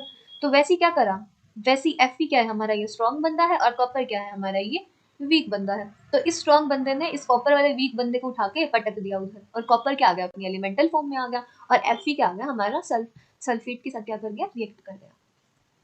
ठीक है। In this reaction, iron has displaced or removed another element. Iron ने क्या करा, डिस्प्लेस कर दिया, इसको अपने प्लेस से उठा के यहाँ से इधर पटक दिया। ठीक है। This reaction is known as displacement reaction, इसी रिएक्शन को हम क्या बोलते हैं, डिस्प्लेसमेंट रिएक्शन बोलते हैं। तो हम अब एक नया एग्जांपल लेते हैं। इसमें क्या है, Zn जब हम CuSO4 के सॉल्यूशन के साथ रिएक्ट करेगा तो Zn भी कॉपर को डिस्प्लेस कर देगा, और Zn की रिएक्टिविटी क्योंकि कॉपर से बहुत ज़्यादा होती है।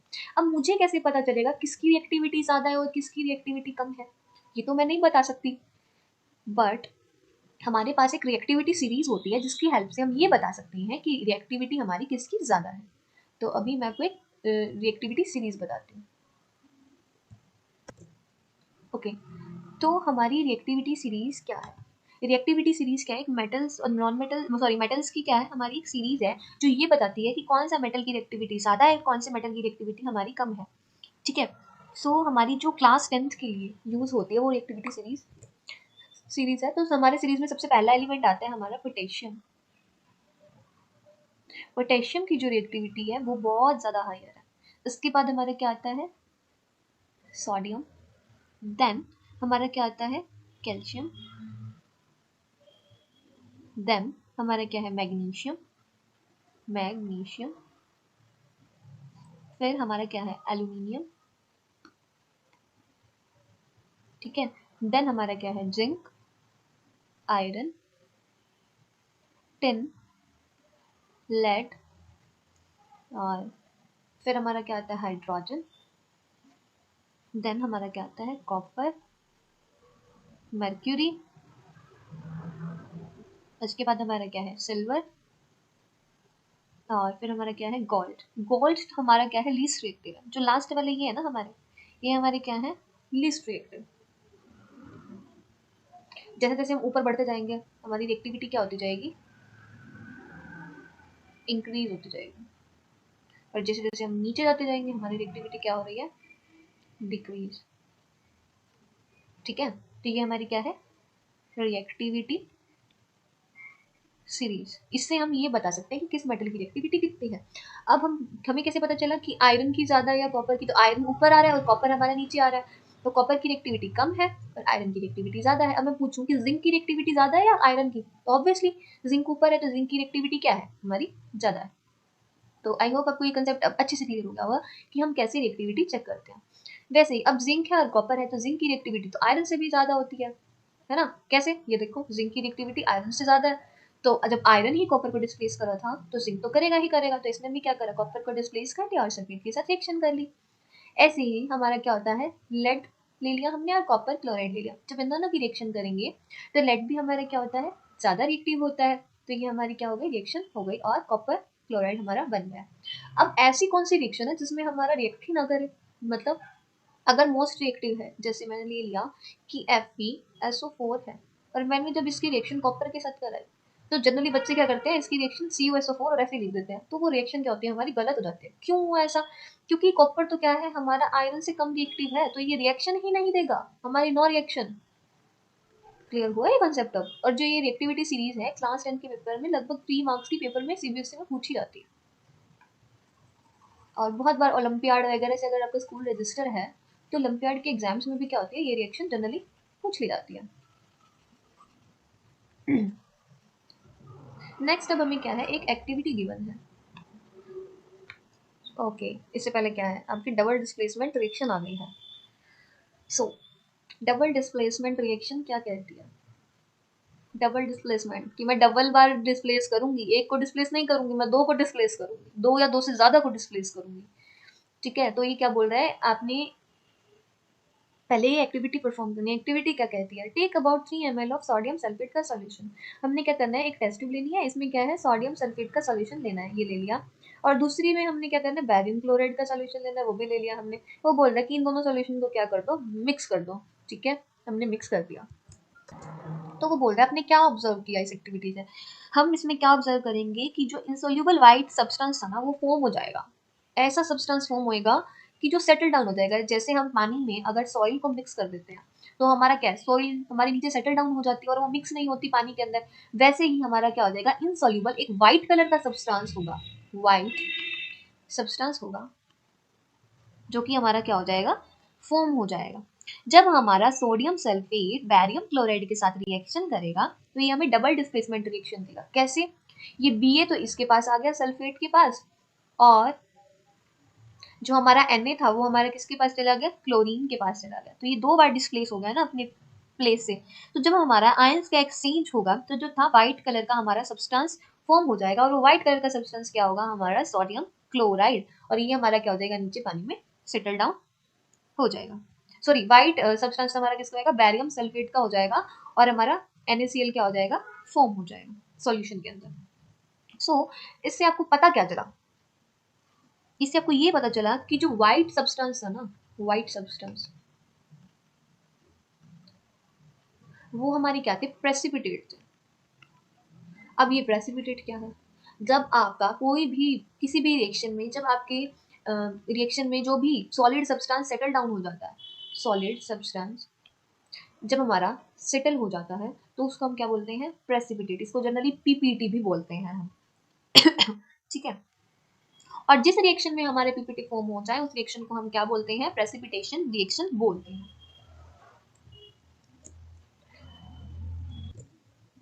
जो हमारी ये रिएक्शन होगी ये हमारी कौन सी रिएक्शन है डबल डिस्प्लेसमेंट के साथ साथ ये हमारी क्या है एक प्रेसिपिटेशन रिएक्शन भी है।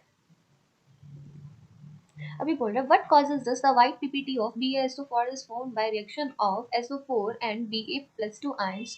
जो दूसरा प्रोडक्ट फॉर्म हुआ वो भी हमारा क्या हुआ सोडियम क्लोराइड हुआ। Such reaction in which there is an exchange of ion between reactant and reactant is called as double displacement reaction. ये क्या बोल रहा है कि जिस रिएक्शन में हमारा एक्सचेंज हो जाए रिएक्टेंट के आयंस के बीच, यानी कि रिएक्टेंट तो तभी होगा ना जब वो किसी रिएजेंट के साथ रिएक्ट करेगा, यानी कि ए किसके साथ रिएक्ट करेगा, हमारा बी के साथ जब रिएक्ट करेगा। तो ये बोल रहा है जब इनके आयंस का एक्सचेंज हो जाए, किसका चेंज हो जाए, आयंस का एक्सचेंज हो जाए, तो हमारा क्या होती है, डबल डिस्प्लेसमेंट रिएक्शंस होती है। ठीक है, अब इसमें एक्टिविटी एक और दी हुई है जिसमें क्या है, आपका लेड नाइट्रेट है और पोटेशियम आयोडाइड है। जब हम इन लेड नाइट्रेट को और पोटेशियम आयोडाइड को रिएक्ट कराएंगे, सो पहले तो हमारी रिएक्शन बनेगी क्या, हम वही लिख लेते हैं। ठीक है, तो क्या हो गई हमारी PbNO3 का ट्वाइस। अब ये बोल रहे हैं इसकी रिएक्शन किसके साथ कर दी हमने, पोटेशियम आयोडाइड के सॉल्यूशन के साथ, तो हमें क्या मिलेगा, रिएक्ट कराएंगे तो PbI2 यानी कि लेड आयोडाइड और KNO3 यानी कि पोटेशियम नाइट्राइड का हमें क्या मिलेगा, सॉल्यूशन मिल जाएगा।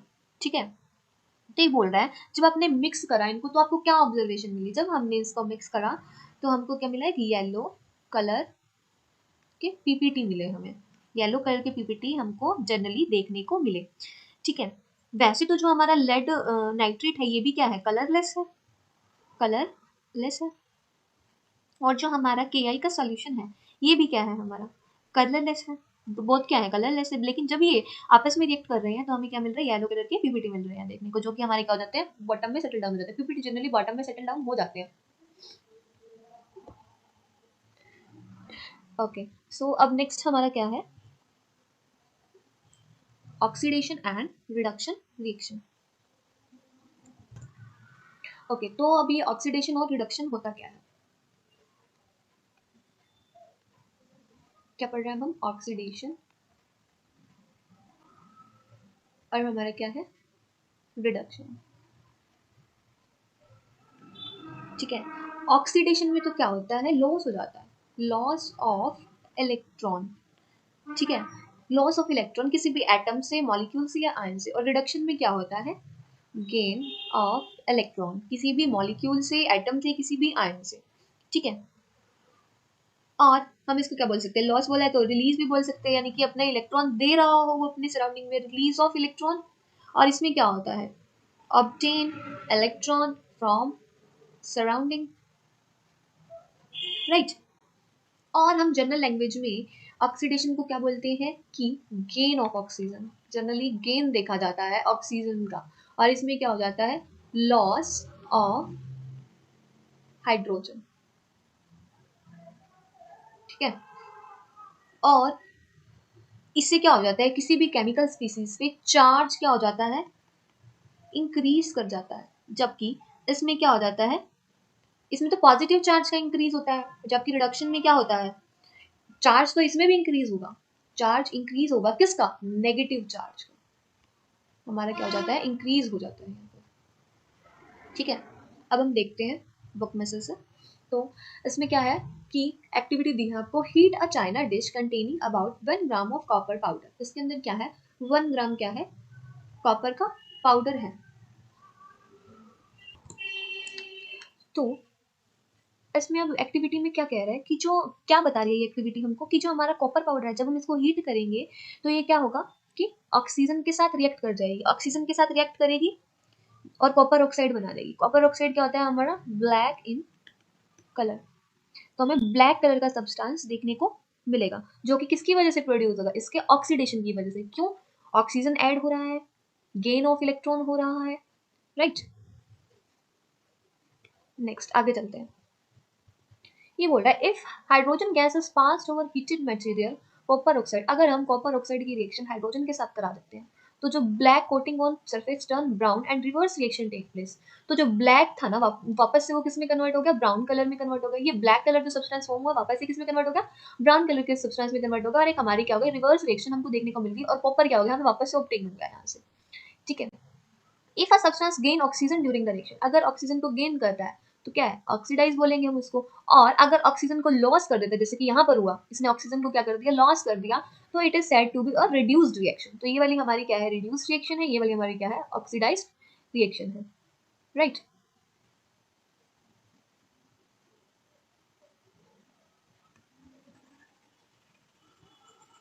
नेक्स्ट हम चलते हैं एक बार इसे कर ले ताकि लिखने के लिए स्पेस बच जाए। ओके, अभी बोल रहे हैं if a substance gain oxygen during the reaction is said to be oxidise, और लॉस करता है तो रिड्यूस बोलते हैं। अब ये बोल रहा है इस रिएक्शन के दौरान जब हमारा कॉपर ऑक्साइड ऑक्सीजन को लॉस कर रहा है और रिड्यूस हो रहा है और हाइड्रोजन गेन हो रहा है एंड बीन ऑक्सीडाइज हो रहा है, ठीक है। तो इस सेक्शन में क्या बता रहे हैं, यहाँ से यहाँ तो क्या हो गया, ऑक्सीडेशन हो गया, और यहाँ से यहाँ क्या हो गया, रिडक्शन हो गया, ऑक्सीजन गया, यहाँ पर ऑक्सीजन ऐड हो गया।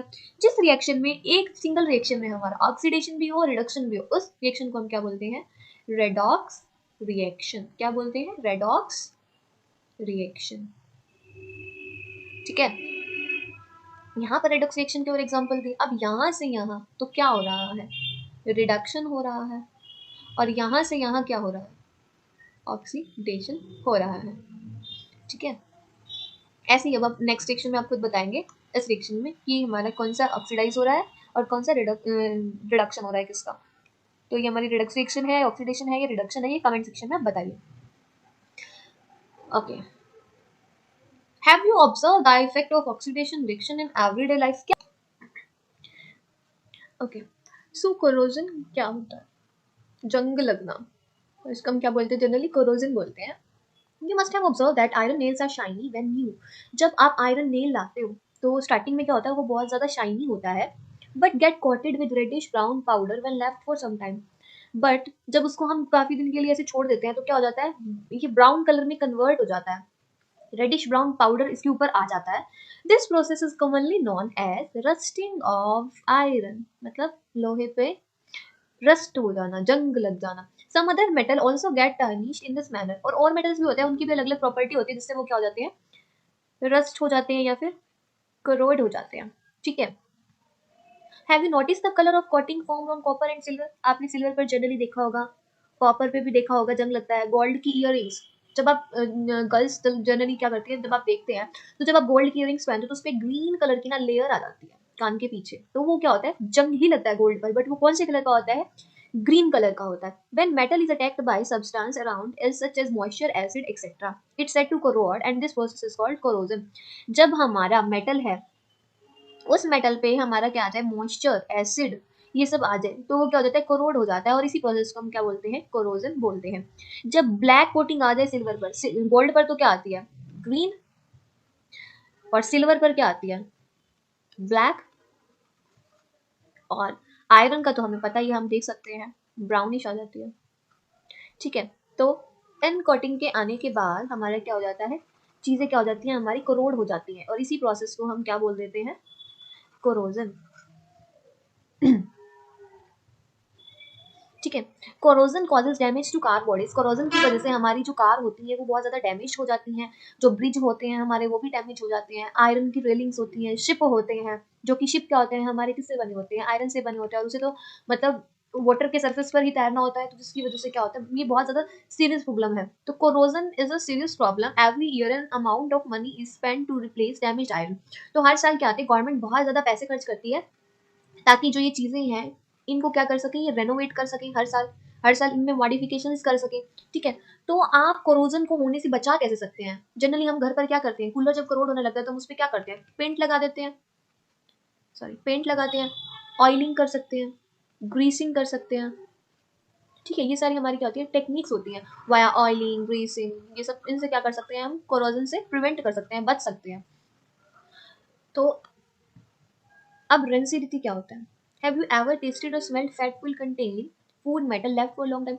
क्या आपने एक खराब ब्रेड खाया है, या कोई भी खराब चीज़, जैसे खराब से चिप्स होते हैं, जैसे उसकी हवा निकली हुई होती है, तो क्या आपने वो चिप्स खाए हैं? ऑब्वियसली कोई नहीं खाता। तो गलती से कभी कुछ बच्चे क्या करते हैं, खा लेते हैं उसे, तो क्या उनके टेस्ट में कोई चेंज होता है, क्या उनकी स्मेल में कोई चेंज होता है? ऑब्वियसली बहुत ज़्यादा गंदा टेस्ट होता है उनका, उनका टेस्टलेस हो जाता है, वो सिल जाती है, उनमें मॉइस्चर आ जाता है, और फैट और ऑयल्स क्या हो जाते हैं, जनरली ऑक्सीडाइज हो जाते हैं, जिसकी वजह से उनकी स्मेल में, टेस्ट में, सब चीज़ों में क्या हो जाता है, चेंज हो जाता है।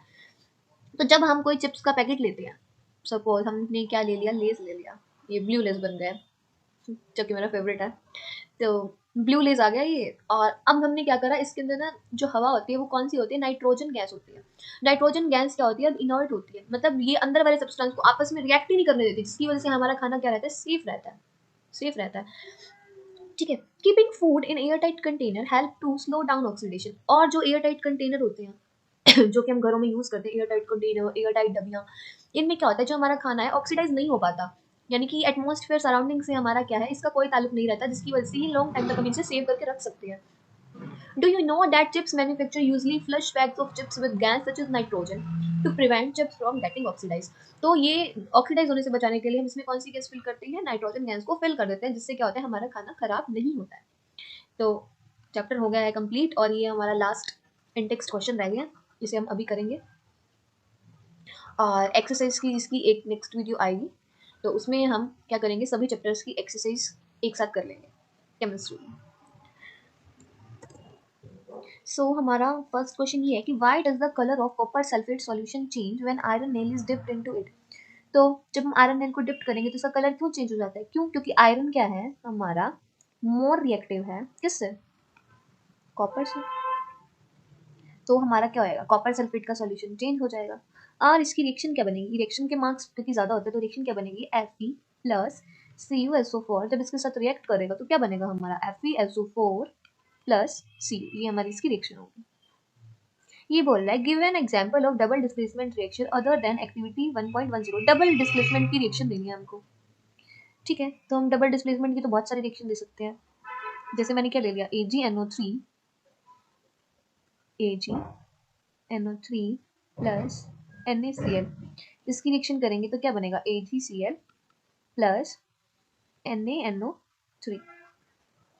ओके, नेक्स्ट क्वेश्चन है that identify the substance that are oxidized and the substance are reduced in the following reaction।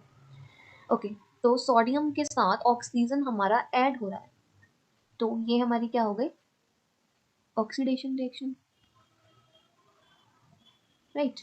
और इसमें क्या हो रहा है, हाइड्रोजन में तो ऐड हो रहा है और कॉपर से ऑक्सीजन जा रहा है, तो यहाँ पे तो क्या हो रहा है, रिडक्शन। यहाँ पर क्या हो रहा है, ऑक्सीडेशन। तो ये रिएक्शन हमारी क्या होगी, रेडॉक्स रिएक्शन, ठीक है। तो यही था, हमारा चैप्टर हो चुका है कंप्लीट। इसकी एक्सरसाइज की नेक्स्ट वीडियो आएगी, और ये इंपॉर्टेंट की पॉइंट्स हैं, आप इन्हें पढ़ सकते हैं आराम से। इसमें आपको प्रेसिपिटेशन रिएक्शन की थोड़ी बहुत जो हमारी combination, decomposition, exothermic, endothermic, displacement क्या होता है, डबल डिस्प्लेसमेंट क्या होता है, ऑक्सीडेशन, ये सारी की सारी रिएक्शन आपको दे रखी है। केमिकल इक्वेशन क्या होती है, केमिकल रिएक्शन क्या होती है, ये सारी रिएक्शंस क्या है, आपको इनकी डेफिनेशन यहाँ पर दे रखी है। सो इसी के साथ क्या होता है, चैप्टर फिनिश। आई होप आपको ये चैप्टर बिल्कुल क्लियर हो गया होगा। वीडियो अच्छी लगी तो वीडियो को लाइक करें, चैनल को सब्सक्राइब करें और ज़्यादा से ज़्यादा इसे शेयर करें।